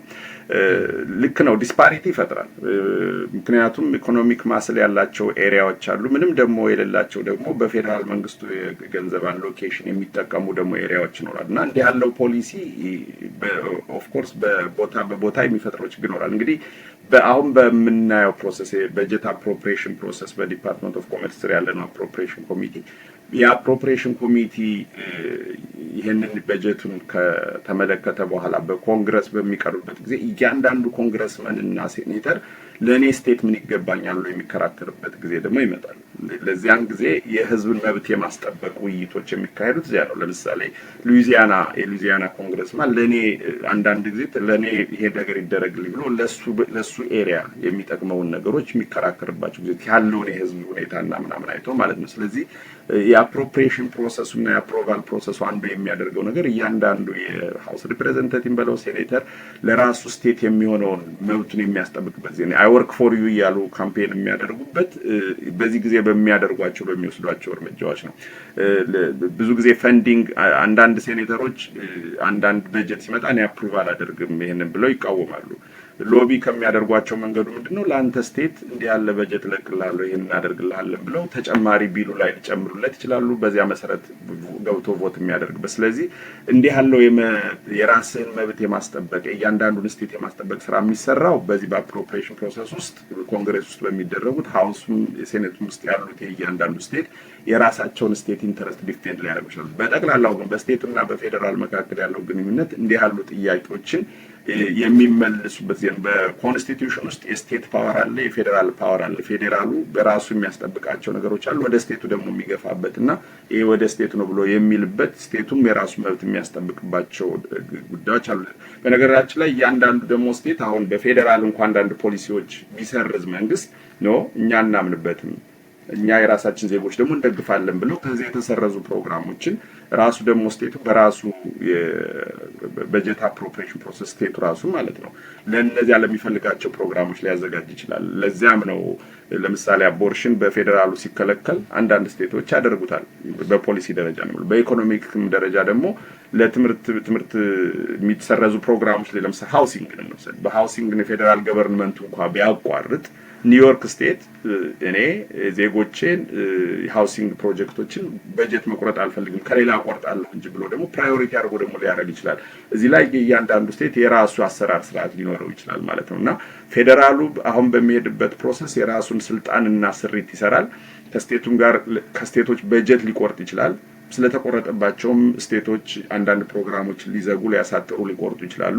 ግን ደግሞ ስቴቱ መብት አለው በራሱ ሌጋይዝሌቸር ውስጥ በራሱ የስርዓት ውስጥ የስቴቱ አስተዳደር ውስጥ ገቨርነሩ በሚያቀርቡ በጀት መሰረት የስቴቱ ኮንግሬስ ማለት ነው ስቴት ሌጋይዝሌቸር ኦፊስስ አሉ እንደዚህ ተመራጭ ስቴት እንትኖች እነሱ ደግሞ ነው ፌዴራሉን ቢሰርዛቸው እኒ ፕሮግራሞች ስቴቱ መብት አለው እናደርጋለን ብለው ሊሄዱ የሚችሉባቸው አካሄዶች አሉ። ስለዚህ ይሄ ፌዴራሉ መቆረጥ ልክ ነው፣ በጀቶችን ፕሮግራሞችን ይቆርጣል። ስቴቶች ግን የተወሰነ መብት አላቸው የራሳቸውን ደግሞ ፕሮግራም የሚያደርጉበት ማለት ነው። በጠቅላላው ግን በዚህ ባየኸው በቀረበው በጀት ውስጥ ለድሃ የሚጎዳ ብዙ ሶሻል ሴፍቲ ኔቶች ለማህበረሰብ ይጠቅማል ተብሎ የተዘረጉትን የሚቆርጥ በመሆኑ ምክንያት ብዙ የእኛን ወገኖች ጨምሮ የሚጎዱባቸው የሚያሳስቡ ነገሮች አሉ ማለት ነው። ስቴቱ ቨርጂኒያም በዚህ በኩል የራሱ ፕሮግራሞች አሉ። ቢቆረጡበትም ለምሳሌ አይ የሚልባቸው ፕሮግራሞች ይኖራሉ ብዬ አስባለሁ። ብዙ ሃውሲንግ ፕሮጀክቶች አሉ በቨርጂኒያ ስቴት የሚደገፉ ለምሳሌ እንደዚያ ይቀጥላሉ ብለን የምናስባቸው አሉ። ግን በጠቅላላው ግን የምናየው ነገር የሚያስፈራ ነው።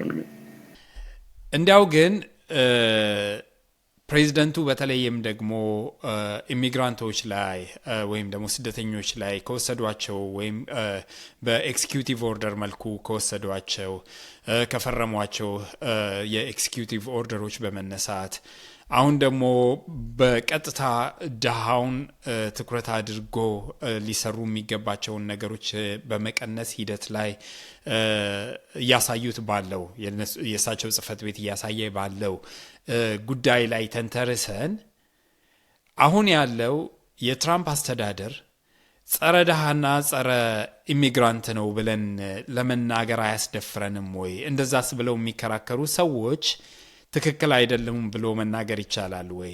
መሬት ላይ የሚታየው ነገር ያንን የሚያመላክት አይደለም? ባንተ ግምገማ መምህር። በዚህ ሀገር የፕሬዚዳንት ምርጫዎች ውስጥ ፖፑሊስት የሆኑ ፕሬዚዳንቶች ይመጣሉ። ፖፑሊስት ማለት በጠቅላላ በህዝቡ ውስጥ የስሜት አጀንዳዎችን ይዘው መጥተው ለጊዜው ለማስመረጥም አጀንዳነት የሚያስመርጡም ብሎም ደግሞ በጊዜ ያለውን ቴምፐራመንት የህዝቡ መካከል ያለውን ተጠቅመው ወደ ስልጣን እየመጡ ያንን አይነት አጀንዳ የሚያራምዱ አሉ እና እኒህ ፕሬዚዳንት ፖፑሊስት ናቸው ባመጧቸው አጀንዳዎች በጊዜው። በተለይ ደግሞ ይሄ ነጩ ለረጅም ጊዜ ኮምፕሌን የሚያደርግባቸውን የኢሚግራንት መጡ ሀገራችንን የኛ አይደለም የሚለውን አጀንዳ በስነ ስርዓት በደንብ ተጠቅመውበታል ወደ ስልጣን ለመምጣት። አሁንም ደግሞ ለሁለተኛ ጊዜ ለመመለስ ይሄ ራይት ዊንግ የሆነውን ክፍል በመጠቀም ብዙ ተጠቅመውበታል ወደ ስልጣን ለመምጣት ማለት ነው። በዚህ እንቅስቃሴያቸው ውስጥ አንደኛውና አይነተኛው አጀንዳቸው ኢሚግራንቱን ኮሚኒቲ ላይ ያረፈው ምሳር ነው ጠቅላላው ማለት ነው። እና ግን ኢሊጋል ኢሚግራንት የሚለው ነው ማለት ነው። ኢሊጋል ኢሚግራንት ብሎ ነው የመጣው ሐሳቡ። ግን ሐሳቡ ወደ ስራ በሚተረጎምበት ጊዜ ለኢሊጋሉም አልፎ በሌጋል የዚህ ሀገር ዜጋ እስከመድረስ የሆነውን ጨምሮ ራሱ አየሩ ላይ ያለው መንፈስ ሁሉ የሚረብሽ እስኪሆን ድረስ ፈተና የፈጠረ ነው እና ይሄ ከመጀመሪያውም የፈራ ነው። አንደኛውና ከፍተኛ የሆነ ኔጌቲቭ የሆነ ነገር አለው የዚህ ፕሬዚዳንት ወደ ስልጣን መምጣት የተባለው ለኢሚግራንቱ ነው እና መሆን ብቻ ሳይሆን መሆኑም ደግሞ የታየባቸው አካሄዶች አሉ። የመጀመሪያዎቹ እርምጃዎች በኢሚግራንቱ ማህበረሰብ ላይ የተወሰዱ እርምጃዎች ናቸው። እንግዲህ በእርግጥም በዚህ ሀገር ውስጥ ህግ አፍርሰው የኖሩ ወይም ደግሞ በዚህ በጋንግ ውስጥ ያሉትን በመጀመሪያዎቹ ፊው መንዝስ ውስጥ ከዚህ ሀገር ማስወጣት ወደ ውጭ ሀገር ወደ ላቲን አሜሪካ ባሉ ሀገሮች ወስዶ እስር ቤት የማሰር አሁንም በፍርድ ቤት ጥያቄ የተነሳባቸው ጥያቄዎች ሁሉ ከኢሚግራንት ጋር የተያዙ ናቸው። ግን ማሰሪያውና እዚህ ሀገር ውስጥ ወደ 12 ሚሊዮን የሚሆኑ ኢሊጋል ኢሚግራንት አሉ ተብሎ ነው የሚታመነው። ከዚህ ውስጥ ግን ያለ ምክንያት 12 ሚሊዮን የት ሆኖ የሚኖረው የሚለውን ጥያቄ ስታነሳ ግን በኢኮኖሚ ውስጥ ዳርክ ኢኮኖሚ የሚሰራው እሱ ነው። በዶክመንትድም ባይሆን የማይፈለገውን የስራ ክፍል እየሰራ የሚኖር ነው። ወደ እርሻ ባለባቸው ስቴቶች ውስጥ ብርቱካን እየለቀመ የሚኖር ነው። ሰላጣ እየቆረጠ ወደ ገበያ የሚያቀርበው ያንን ገበሬው እየቀጠረ የሚያሰራው ነው። ወይም ደግሞ እዚህ በተለያዩ ቦታዎች ስቶር ስትቆም ደግሞ ጭነት የስራዎችን የሌበር ስራዎችን ለመስራት ከቦታ ወስደ የምታሰራው ነው። ያ ነው እኮ ኢሊጋል ኢሚግራንት ማለት እና በሀገሪቱ የኢኮኖሚክ ሌበር ስትራክቸር ውስጥ 6% ኢሊጋል ነው እና ዝም ብለህ በአንድ ቀን ለምሳሌ ዛሬ ሁሉንም ኢሊጋል ከዚህ ሀገር ብታወጣው 6% ሰራተኛ ነው አውጥተህ የምትወስደው። እንደዚህ ያለ ስራ ኮንትሪቢዩት የሚያደርግ የህብረተሰብ ክፍል ነው። ያ ደግሞ ከሌጋል ከሆነው ጋር ተጋብቶ ወልዶ በሀገሪቱ ግግ አሁን ችግር ላይ የመጣው የዚህ የሲቲዘንሺፕ በርዝራይት የሚለው ነገር ጥያቄ የመጣበት ነገር ጨምሮ ከዚህ አግብተው ተዋልደው ያሉ ኢሊጋል የምትላቸው ኮታንኮት አሉ። ይሄን ሁሉ ነው የምትነካው እና በጠቅላላ በዘመቻ መልክ የመጀመሪያው አጀንዳ የሆነው ይሄ ስለሆነና ፖፑሊስትም ስለሆነ ማለት ብዙ ካለው ሁኔታ ጋር በለው የሚለው ነገር መንፈስ የፈጠረ ስለሆነ ልክ ነው። ኢሚግራንቱ ላይ ከፍተኛ ፈተና የፈጠረ አጀንዳ ነው። ምንም በስራ ላይ የሚታይ ነገር ነው። ግን እንዳልኩት በኢሚግራንቱ ይሄንን ነገር ዛሬ አይደለም ባለፈው በመጀመሪያው 4 ዓመት ላይ ይሄ ፈተና ነበር። በነገራችን ላይ ኦባማም እንዲህ በማድረግ የተመለሰ ፕሬዝዳንት አልነበረም። እንደውም ከሁለቱን በስራ በ4 ዓመት የስራ ዘመናቸው ብትለካቸው ኦባማም አንደኛ ኢሊጋል የሆኑት ከዚህ ሀገር ሪሙቭ በማድረግ መዝገብ ያስመዘገበ ሰው ነው እና ትራምፕ ስለሆኑ ብቻ ማለት እና እንደዚህ አይነቱ ቴምፐራመንት ያለና የቀጠለ ነገር ነው ብዬ ለማለት ፈልጌ ነው። ስለዚህ አሁን ያለው ጥያቄ ለመመለስ በኢሚግራንቱ ላይ ኢሚግራንቱን የሚያስፈራ ነው፣ በጣም የሚያስፈራ ነው። የሚያስፈራ ሁኔታዎችን ነው ያየ ነው። 4 ዓመት ላይ ያልቃልና ሌላ ፕሬዚዳንት ይመረጣል የሚለው ያጽናናው ነው እንጂ ምን ኢሚግራንቱ በተወሰነ ደረጃ አሁን የገጠመው ፈተና ምንም ግልጽ ነው። እንግዲህ ምን ያክል ድረስ ነው በርዝራይት የሚለው እኮ ምን ማለት ነው?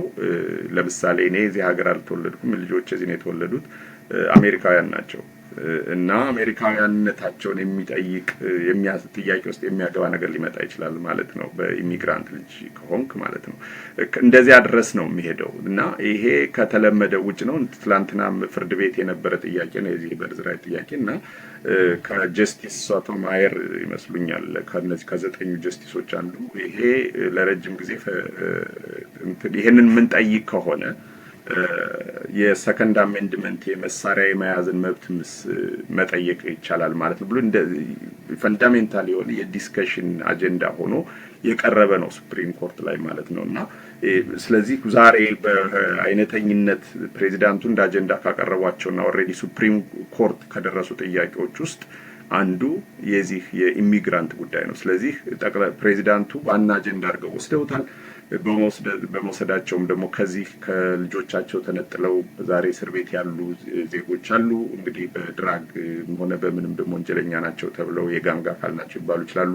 እንዲሁም ግን እንኳን የአግን መልክ ያላቸው እንደዚህ አይነት ወንጀል ያልወነጀሉ ሰዎች ተነስተው ተወስደው የዲሲ ፍርድ ቤት ኢሊጋል ነው እርምጃው በሚል ድረስ የተከራከረበት ጉዳይም አለ። ስለዚህ ልክ ነው ኢሚግሬሽን ዋና አጀንዳቸው ነው ኢሊጋል ኢሚግሬሽን ጨምሮ። ግን ከኢሊጋል ኢሚግሬሽን ከሚለው አጀንዳ ዙሪያ ሌጋል ኢሚግራንት የሆኑትን የኔ ቢጤዎችንም ሁሉ የሚያስደነግጡ እርምጃዎች እና አየሩ ላይ ያለው መንፈስ ጥሩ አይደለም፣ ለኢሚግራንት ያስፈራል።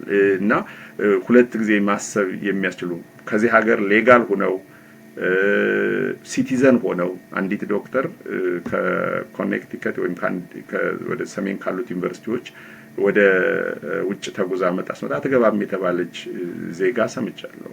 አላት የፖለቲካል አቲቲዩድ ያለው ፒኤልኦን ትደግፊያለሽ ወይ እስራኤል ጉዳይ ላይ ባላት አቋም ይሆን ይችላል፣ ወይም ደግሞ የሐማስ ሰዎችን ትደግፊያለሽ የሚሉ ይችላል። እንደዚህ ያሉ ነገሮች ባለፈው እዚህ በነበረው የዚህ ፓለስቲኒያንስ ጉዳይ ላይ በተነሱ ጉዳዮች የሰልፍ የወጡ በየዩኒቨርሲቲዎች ሰላማዊ ሰልፍ ያደረጉ ዜጎች እስር ቤት የተወሰዱ ከዚያ በቅርብ የተፈታች አንዲት መቤት አቃል እንዲህ ያለው ነገር የሚያሳየው በጠቅላላው አንተ የመለስከውን ጥያቄ ራሱ መልስ ይመስለኛል።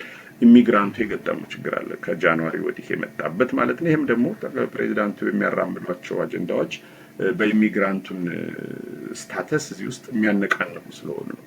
እና የፍርሃት መንፈስ ያለው ኢሚግራንት ላይ በጣም አለ። ፕራክቲካል የሆኑ ችግሮች ተፈጥረዋል። ያው እና እንግዲህ ህግ ጥሩ ነገሩ ግን ቀደም እንዳልኩት ነው። በአውሮፕላን ከዚህ የተወሰደው ዜጋና በሌላ ላቲን አሜሪካ እስር ቤት ሲገባ አንድ የዋሽንግተን ዲሲ ጀጅ ለምን ብለው ጠየቁ። ትክክል አይደለም፣ የሀገሪቱን ህግ የሰበር አካሄድ ነው። እና እንዲያውም የዲፓርትመንት ኦፍ ጀስቲስ ሄድ ይመስሉኛል ተነስተው ለመመለስ እዚያ ያለው የታሰረውን ሰው ለመመለስ ፋሲሊቴት እናደርጋለን፣ መመለስ የሚመለሱ ከሆነ ፋሲሊቴት እናደርጋለን ብለው እንደዚህ ያለ አቋም እንደገና ወሰድ። ለምን የቼክ ኤንድ ባላንሱ ስለሚሰራና ኮርቱ ውስጥ መጠየቅ ስለጀመረ ማለት ነው። መልሱ በጠቅላላ ላንተ ላቀረብከው ጥያቄ ለኢሚግራንቱ ከፍተኛ ፈተና ጊዜ ነው። መንፈስ የሚያውቅ ነው። ሳይኮሎጂካሊ ትራውማ የሚፈጥሩ ነገሮች አሉት። በተለይ ወረቀታቸውን ላላስተካከሉ ገና ፕሮሰስ ላይ ላሉ ኮታንኮት ኢሊጋል የሚለው ነገር በጨረፋም ወይም በሌላ የሚነካቸው አካላት ላይ ጥያቄ የሚፈጥሩ ነገሮች አሉ። ይሄንንም ስንል ግን አብረን ማለት ያለብን አንዳንዴ የሚያልፍ ዝናብ አይምታህ የሚሞት ሽማግሌ አይርገምህ ይባላል። ይሄ ጊዜ ያልፋል። ስለሚያልፍ ዝም ብሎ ከህጉ ጋር መጋጨት ወይም ደግሞ ከባለ ጊዜ ጋር መጋጨት ያስፈልጋል። አንዳንድ መደረግ የሚገባቸው ጥንቃቄዎች ደግሞ መኖራቸው ለማህበረሰባችን ማስረዳቱ ተገቢ ነው ብዬ አስባለሁ። ምን ማለት ነው? አንዳንድ ነገሮች አሉ ሳታስበው ድንገት ከህጉ ጋር የሚያጋጩ ነገሮች ሳታስበው ይመጣሉ። ለምሳሌ ድራይቪንግ ላይሰንስህን እንዲቃጠል ማድረግ፣ በጊዜው አለማሳደስ ነው። በጊዜ ውስጥ ማሳደስ ጥያቄ ላይ ያመጣ ይችላል። ካለፈ በኋላ ማሳደስ ሊያመጣ ይችላል። ወይም ደግሞ ድራይቪንግ ዋይል ዩር ኢንቶክሲኬትድ እና ፖሊስ ቢያገኝ እና ለዚህ ሀገር የህጋዊነት ለመኖር የሚያስጠይቁ ነገሮች ውስጥ አለመግባት በቃ የሚያልፍ ጊዜ ነው።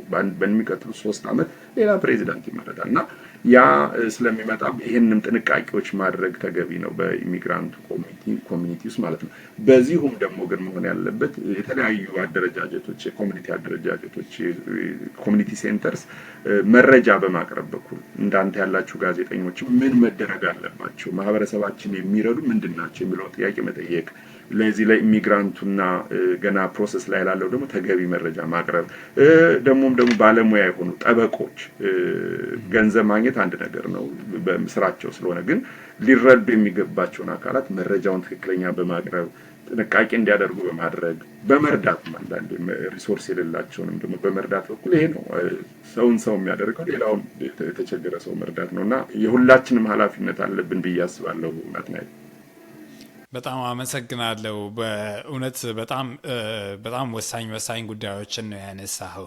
ሰዓታችንም እየሄደ ስለሆነ ከዚህ በላይ ብዙ ነገሮችን አንስተን ብንነጋገር ደስ ይለኝ ነበር። ግን አንድ የመጨረሻ ጥያቄ ልጠይቅ። ቀደም ሲል በተለይ ደግሞ የእኛ ማህበረሰብን በተመለከተ መረጃዎችን ማግኘት እንዳለበት፣ በተለይ የኮሚኒቲ አደረጃጀቶችም ለማህበረሰባችን መረጃዎችን ማድረስ እንዳለባቸው፣ ጠበቆችም እዛ ውስጥ መንቀሳቀስ እንዳለባቸው፣ በተለይ ከሌጋል ጉዳዮች ጋር በተያያዙ መረጃዎችን ማቅረብ እንዳለባቸው አንስተሃል አንተም። እንዲያው ግን ወደ ኮሚኒቲው ደግሞ እንምጣ እስኪ። እንግዲህ አሁን እኚህ ፕሬዝደንት ወደ ስልጣን የመጡት በምርጫ ነው። አሁን ያለው ኮንግረስም ሴኔቱም የተያዘው በምርጫ ነው። ባለፈው ምርጫ ውጤቶች ናቸው። ሁሌም ደግሞ ምርጫ ደግሞ ኮንሲኩዌንስ አለው እና ኮንሲኩዌንሱን ነው እያየን ያለ ነው። የኛ ኮሚኒቲ ምርጫ ላይ መምረጥ የሚችለውን ኮሚኒቲ ነው እያልኩኝ ያለሁት። መምረጥ የሚችለው ኮሚኒቲ ምናልባት ወደ ምርጫ ጣቢያ ስንመርጥ ምንን ታሳቢ አድርገን ነው የምንመርጠው? ምንስ ነው ታሳቢ መደረግ ያለበት? እኔ መምህር አቤል አንድ ነገር ባነሳ በጣም ነው የምወደው። ስለ ኢትዮጵያ በጣም ነው የምንጨነቀው እንደ ኮሚኒቲ። ኢትዮጵያ ውስጥ የሚደረጉ ነገሮች በጣም ነው የሚያሳስቡን። ሁሌም የመወያያ ርዕሶች ናቸው። ግን በምርጫ ወቅት እንኳን ሲደርስ ይሄ ካንዲዴት ለኢትዮጵያ ምንድነው የሚያደርገው ብለን ነው የምንጠይቀው ብዙውን ጊዜ። ምናልባት አንተም ታዝበህ ይሆናል ብዬ አስባለሁ ይሄንን ነገር። እኛ ግን እዚህ ሀገር ነው የምንኖረው፣ እንኖራለን፣ ልጆቻችንን እናሳድጋለን። ይሄ ሀገራችን ነው፣ ኢትዮጵያም ሀገራችን ነው። ሀገራችን ግን በዋናነት ግን እዚህ እስከኖርን ድረስ የኛም ሀገር ነውና እኛንም ይመለከታል፣ ልጆቻችንንም ይመለከታል። እድሉ ያለን ሰዎች፣ ምርጫ ላይ የመሳተፍ የመምረጥ እድል ያለን ሰዎች ምርጫ ለወደፊት ይመጣል። አሁን የሚድተርም ምርጫ በሚቀጥለው ዓመት አለ። ከዛ በኋላ ደግሞ ፕሬዚደንሻል ምርጫ ይመጣል። እንደ ኮሚኒቲ ምን ነው ታሳቢ ማድረግ ያለብን? ክራይቴሪያችን ካንዲዴትን የምንመለከትበት ሁኔታ ምን ነገሮችን ነው ታሳቢ ማድረግ ያለበት? እንዲያው አንተ በተመክሮህም ባጠናሃቸውም ጥናቶች ያያቸውን ነገሮች አንስተ የተወሰነ ነገር ብትለን። የኛ ኮሚኒቲስ መቼ ነው ፖለቲካ ውስጥ ኢንቮልቭ አድርጎ የአሜሪካ ፖለቲካ ውስጥ የኛን ኮሚኒቲ የምናየው? ምንስ ነው መደረግ ያለበት? እኛ ከኢትዮጵያ ቀጥታ ተሰደን የመጣን ሰዎች አለን። ግን ደግሞ እኛ ወልደን ያሳደግናቸው ልጆቻችንም እያደጉ ነው፣ ትልልቅ ቦታዎች እየደረሱ ነው። እነሱንስ መቼ ነው ፖለቲካ ውስጥ ገብተው እንደ ሌላውም ኮሚኒቲ ኢንፍሉዌንሻል መሆን የሚችሉት? በአቅማችንስ እንዴት ነው ፖለቲካ ውስጥ ፓርቲሲፔት የምናደርገው? የኛ ፓርቲሲፔሽን በገንዘብ መርዳት ሊሆን ይችላል፣ ፖለቲካ ፓርቲ ውስጥ አባል መሆን ሊሆን ይችላል። እንዲያው እነዚህን ነገሮች እስኪ ጠቅለላ አድርገህ ብትመለከታቸው በጣም ደስ ይለኛል። መምህር አቤል አመሰግናለሁ። ናትናኤል ስለሰጠኸኝ በዚህ ፕሮግራም በዚህ ርዕሰ ጉዳይ ላይ እንድናገር። ይሄ መሰረታዊ ጥያቄነቱ አግባብነት ያለው ነው። ለእያንዳንዱ ሰው በምትኖርበት ሀገር የሚሰራው ህግ ይነካሃል። የፖለቲካል ፕሮሰስ አትወድ በግድ አካል ነህ። ኢኮኖሚ ላይ የሚወሰደው እርምጃ ይነካሃል። ዛሬ በጠቅላላ በዚህ አሁን ስልጣን ላይ የወጡት ሰው የሚወስዷቸው እርምጃዎች በአንድም በሌላ ሁላችንም ይነካናል። በታሪፍ ምክንያት ዋጋ ስለጨመረ ገበያ ስንሄድ ለሁላችንም ነው ዋጋው የጨመረው። ስለዚህ ኮንሲኩዌንሻል ነው ላልከው ነው። በሁሉም መንገዱ ኮንሲኩዌንሻል ነው። ዩኤስአይዲን ሲቆረጥ ኢትዮጵያ ያሉ ወገኖቻችን ተነክተዋል። ስለዚህ እዚህ የተደረጉ ውሳኔዎች አገራችን ድረስ ሄደው ነክተዋል ማለት ነው። እዚህም ነክተውናል፣ እዚያም ነክተውናል። ስለዚህ ኮንሲኩዌንሻል ስለሆኑ በምትኖርበት ሀገር አብረህ በሚሆንበት መንገድ ሁሉ አግባብነት ባለው በሁሉም ደረጃ መሳተፍ መንቃት የግድ ነው። ጥሩ ነው፣ ምንም ጉዳት የለውም እና ሌላ ባያዝም አያስፈልገውም። በቃ እዚህ አካባቢ ያለው ለምሳሌ አንዱ በቅርብ ጊዜ ኢትዮጵያውያን በሰልፍ ወጣው አይ ዶንት ኖ አንተ የት እንደምትኖር አላውቅም። ሜሪላንድ ከሆነ ይሄን ነገር በቅርበት ታውቀዋለህ። በሜሪላንድ አካባቢ የሚኖሩ ኢትዮጵያውያን ከሌሎች ዲያስፖራ በተለይ እዚህ እምነት ቤት ውስጥ ጠንከር ያለ መንፈስ ያለው በሙሉ ሁሉም ኢትዮጵያዊ ወጥቶ የተቃወሙ ነገር የዚህ በትምህርት ቤቶች ውስጥ የዚህ የጀንደር ኤጁኬሽን በተመለከተ ሲመጣ ተቃውሞ ወጥቷል። ሁሉም ሰልፍ ወጥቷል በየቢሮው በመንግስት ቢሮ። ለምን ልጆቻችንን የማይሆን ነገር ልታስተምሩ እንደው በሚል ነው ማለት ነው። የዚህ በባይደን ጊዜ በነበረ ጊዜ ነው። በዚህ ይሄን በመሆኑ ምክንያት ወደ ስልጣን አሁን የመጡት ሰው ትራምፕ አንደኛው አጀንዳቸው ኋላም ደግሞ ወንድና ሴት ብቻ ነው የሚለውን ፖሊሲያቸውን እንዲያመጡ ያስደረጋቸው እንዲህ ያለው ጥያቄ ነው። ስለዚህ መሳተፋችን ጥሩ ነው፣ አስፈላጊ ነው፣ ተገቢ ነው። the best consumer is the most educated consumer ይባላል። ስለዚህ በምትገባበት ቦታ educated consumer is the best consumer ነው እና ያለህበት ቦታ አክቲቭ ሲቲዘን ሆነ መኖር ለአንተም ለማህበረሰቡ አስፈላጊ ነው። ስለዚህ ይሄንን እዚያ ላይ ብናስረው ነው የግድ ነው ይላል። እኛ አስተሳትፋችን ምን ያህል ነው፣ ምንድነው ማማከል ያለብን ለመምረጥ የሚባለው ሁለቱንም ጉዳይ መመልከት እኮ ይቻላል።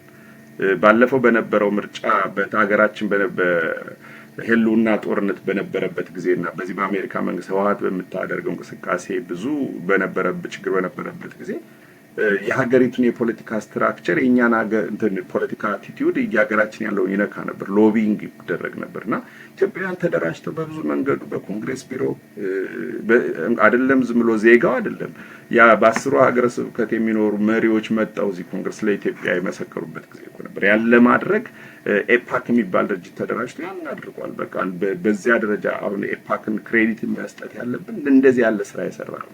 ነቅቶ በሀገሩ አሰራር ገብቶ እዚያ ውስጥ አብሬ ሆኜ ተሳትፌ አውቃለሁ እና ያረጋውን ጥቅም አውቃለሁ። የነበራቸውን ጥያቄ ለመመለስ በኮንግሬሽናል ኦፊስ ውስጥ ለሴኔተርስ፣ ለሃውስ ሪፕሬዘንታቲቭስ፣ ስቴት ዲፓርትመንትም ለመመለስ ተደራጅቶ የቀረበ ድርጅት ነው ኤፓክ። ያንን ማድረግ ይችላል። በቨርጂኒያ ምርጫ የገቨርነር ምርጫ ይደረግ ነበርና ቴሪ መካለፍ የሚባል ሰው ነበረ የዴሞክራቲክ ፓርቲ ተወዳዳሪ። ከሱ ጋር የሪፐብሊካን ገቨርነር ተወዳድሮ በነበረበት ጊዜ ኢትዮጵያውያን በሪፐብሊካን ሊመረጥ የሚያስችለውን አይነት ሽፍት በማድረግ በኩል አብረው ከሌላው ጋር ተሳትፈዋል። ለምን? የኢትዮጵያን ጉዳይ ስለተመለከተ ማለት ነው። ስለዚህ ብሬድ ኤንድ ባተር ኢሹ ባለው በዚህ በሀገሩም ሁኔታ ላይ ተሳትፎ ያንንም አጀንዳ አድርጎ ማድረግ ጥሩ ነው።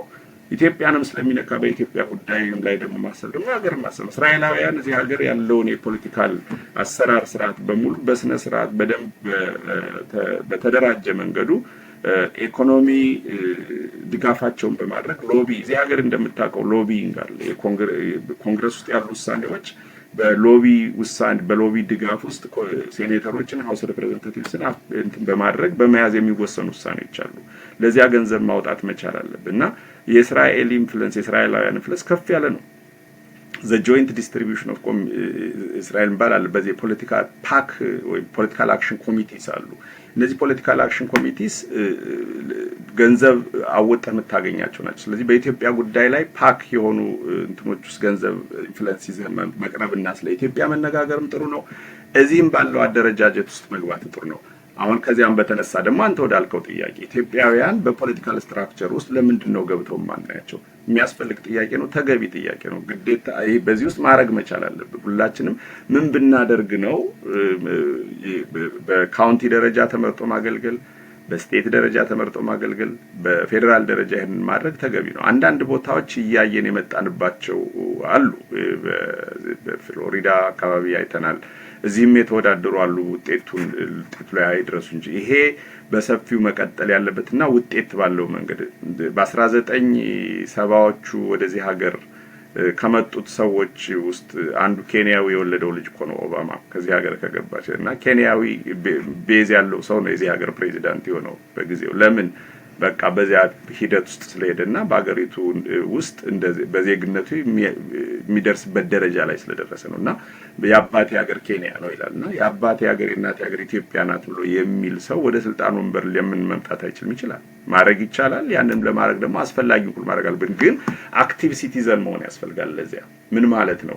ስርዓቱን ማወቅ። እንዴት ነው የአሜሪካ መንግስት የተደራጀው? ቅድም የሄድንባቸውን በጣም ኤሌመንተሪው እና ፈንዳሜንታል የሆኑ ነገሮችን ከማወቅ ጀምሮ በሎካል የፖለቲካል ፕሮሰስ ውስጥ በካውንቲ ደረጃ የሚሰራውን ማወቅ፣ በትምህርት ቤቶች ውስጥ ፓረንት አሶሲዬሽንስ አሉ። እዚያ እንኳን ያ መሰረት ያለው በዚያ ከላይ ከመደራጀት ጀምሮ በኔበርሁድ ያለው አሶሲዬሽንን ማወቅ፣ ከዚያ ደግሞ ወደ በካውንቲ ያለውን ስራ ማወቅ፣ በስቴት ውስጥ መደራጀት። በእነዚህ ደረጃዎች በአደረጃጀት ውስጥ ሂደቱን አውቆ የዚያ በምርጫ ውስጥ ለመሳተፍ የሚያስችል እንደዚህ ስትሆን ፖለቲካል አዌርነስ መጨመር ያስፈልጋል። የሀገሩ የፖለቲካ ስራ እንዴት ነው የሚሰራው?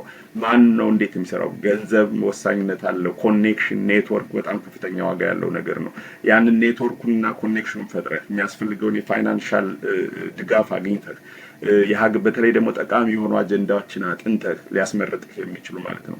በጣም በዚህ በኩል የአሜሪካ ሶሳይቲ ደጋፊ ነው፣ ይመርጣል። እንዴ ከሚኒሶታ የተመረጠችው የሶማሌ ተወካይ የሆነች እመቤት በኮንግረስ ውስጥ ሺሬዘር ቮይስ በብዙ ነገሮች ላይ አጀንዳ ታነሳለች። የትራምፕን ኢላን ኦማር እና የእሷን እኮ ምሳሌ መጥቀስ ነው። እሱ የጎረቤት ሀገር ሶማሌ የተወለደች ልጅ ነች እንግዲህ እና እንደነሱ ያሉ የሚያሳዩን ነገር ይቻላል የሚለውን ነገር እንድናሰምርበትና በዚያ መንገድ እንድንሄድ ነው። ይሄ ደግሞ ማንም ከእናቱ ወድ ይዞት አይወጣም። ግን ዲሲፕሊንን መፍጠር ያስፈልጋል፣ መማር ያስፈልጋል፣ ማንበብ ያስፈልጋል፣ ማወቅ ያስፈልጋል። ስርዓቱን አውቆ ደግሞ የሀገሩን ሰርዶ በሀገሩ በሬ እንደሚሉት በሀገሩ አይነት ቋንቋ ማለት የፖለቲካ ቋንቋ፣ ኢኮኖሚ ቋንቋ ማወቅ እና ሃርድ ወርክ፣ ዲሲፕሊን፣ ፍላጎት እነዚህ ነገሮች አስተባብሮ ማንም በደረሰበት ደረጃ መድረስ እንችላለን። ልጆቻችን ደግሞ ለዚያ ሊዘጋጁ የሚችሉ ብራይት የሆኑ ኢትዮጵያውያን ዛሬ አሉ። በተለያየ አቅጣጫ አቅማቸውን እያየን ያለ ነው ማለት ነው። ኢትዮጵያዊነትን ይዘው የሚያኮሩ፣ በሙያቸው ቢሰለፉ የሚያኮሩ፣ በእምነታቸው ቢገለጹ የሚያኮሩ፣ በፖለቲካም ሆነ በሌላው መንገድ ቢሰለፉ የኢትዮጵያዊነትን ስምና ማንነት የሚያጎሉ ልጆች አሉ። እነዚህ ደግሞ ወደፊት ወደ ኢትዮጵያና የኢትዮጵያነት ማንነት የሚመሰክሩ ይሆናሉ ብዬ በሙሉ ነው የምታመነው። ይሄ ደግሞ ኢንዱሪንግ የሆነ ችሎታ ያለው ህዝብ ነው። ፈተናውን ሁሉ ማለፍ የሚችል ነው ብዬ አስባለሁ። የነበረን ጊዜ መልካም ነው። በጣም አመሰግናለሁ ናትናኤል። በጣም ነው የማመሰግነው መምህር አቤል ጋሽ። በእውነት በጣም ሰፊ ሰዓት ወስደን ያለን እውቀት ኤክስፐርቲዝ እንዲሁም ደግሞ ብዙ ዓመት እዚህ ሀገርን በመቆየት ደግሞ ያካበትካቸውን ልምዶች ነው ለተመልካቾቻችን ያካፈልካቸው። ለጊዜ ለሰጠን ሀሳብ በሙሉ በጣም ነው የማመሰግነው። እግዚአብሔር ይስጥልኝ መምህር። እግዚአብሔር ይስጥልኝ። በጣም ነው የማመሰግነው። በጣም እግዚአብሔር ይስጥልኝ። አመሰግናለሁ።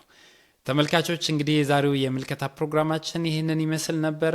በርካታ ቁም ነገሮችን ከመምህር አቤል እንዳገኛችሁ ተስፋ አድርጋለሁ። ፕሮግራማችንን ለሌሎችም አድርሱ፣ ሼር አድርጉ።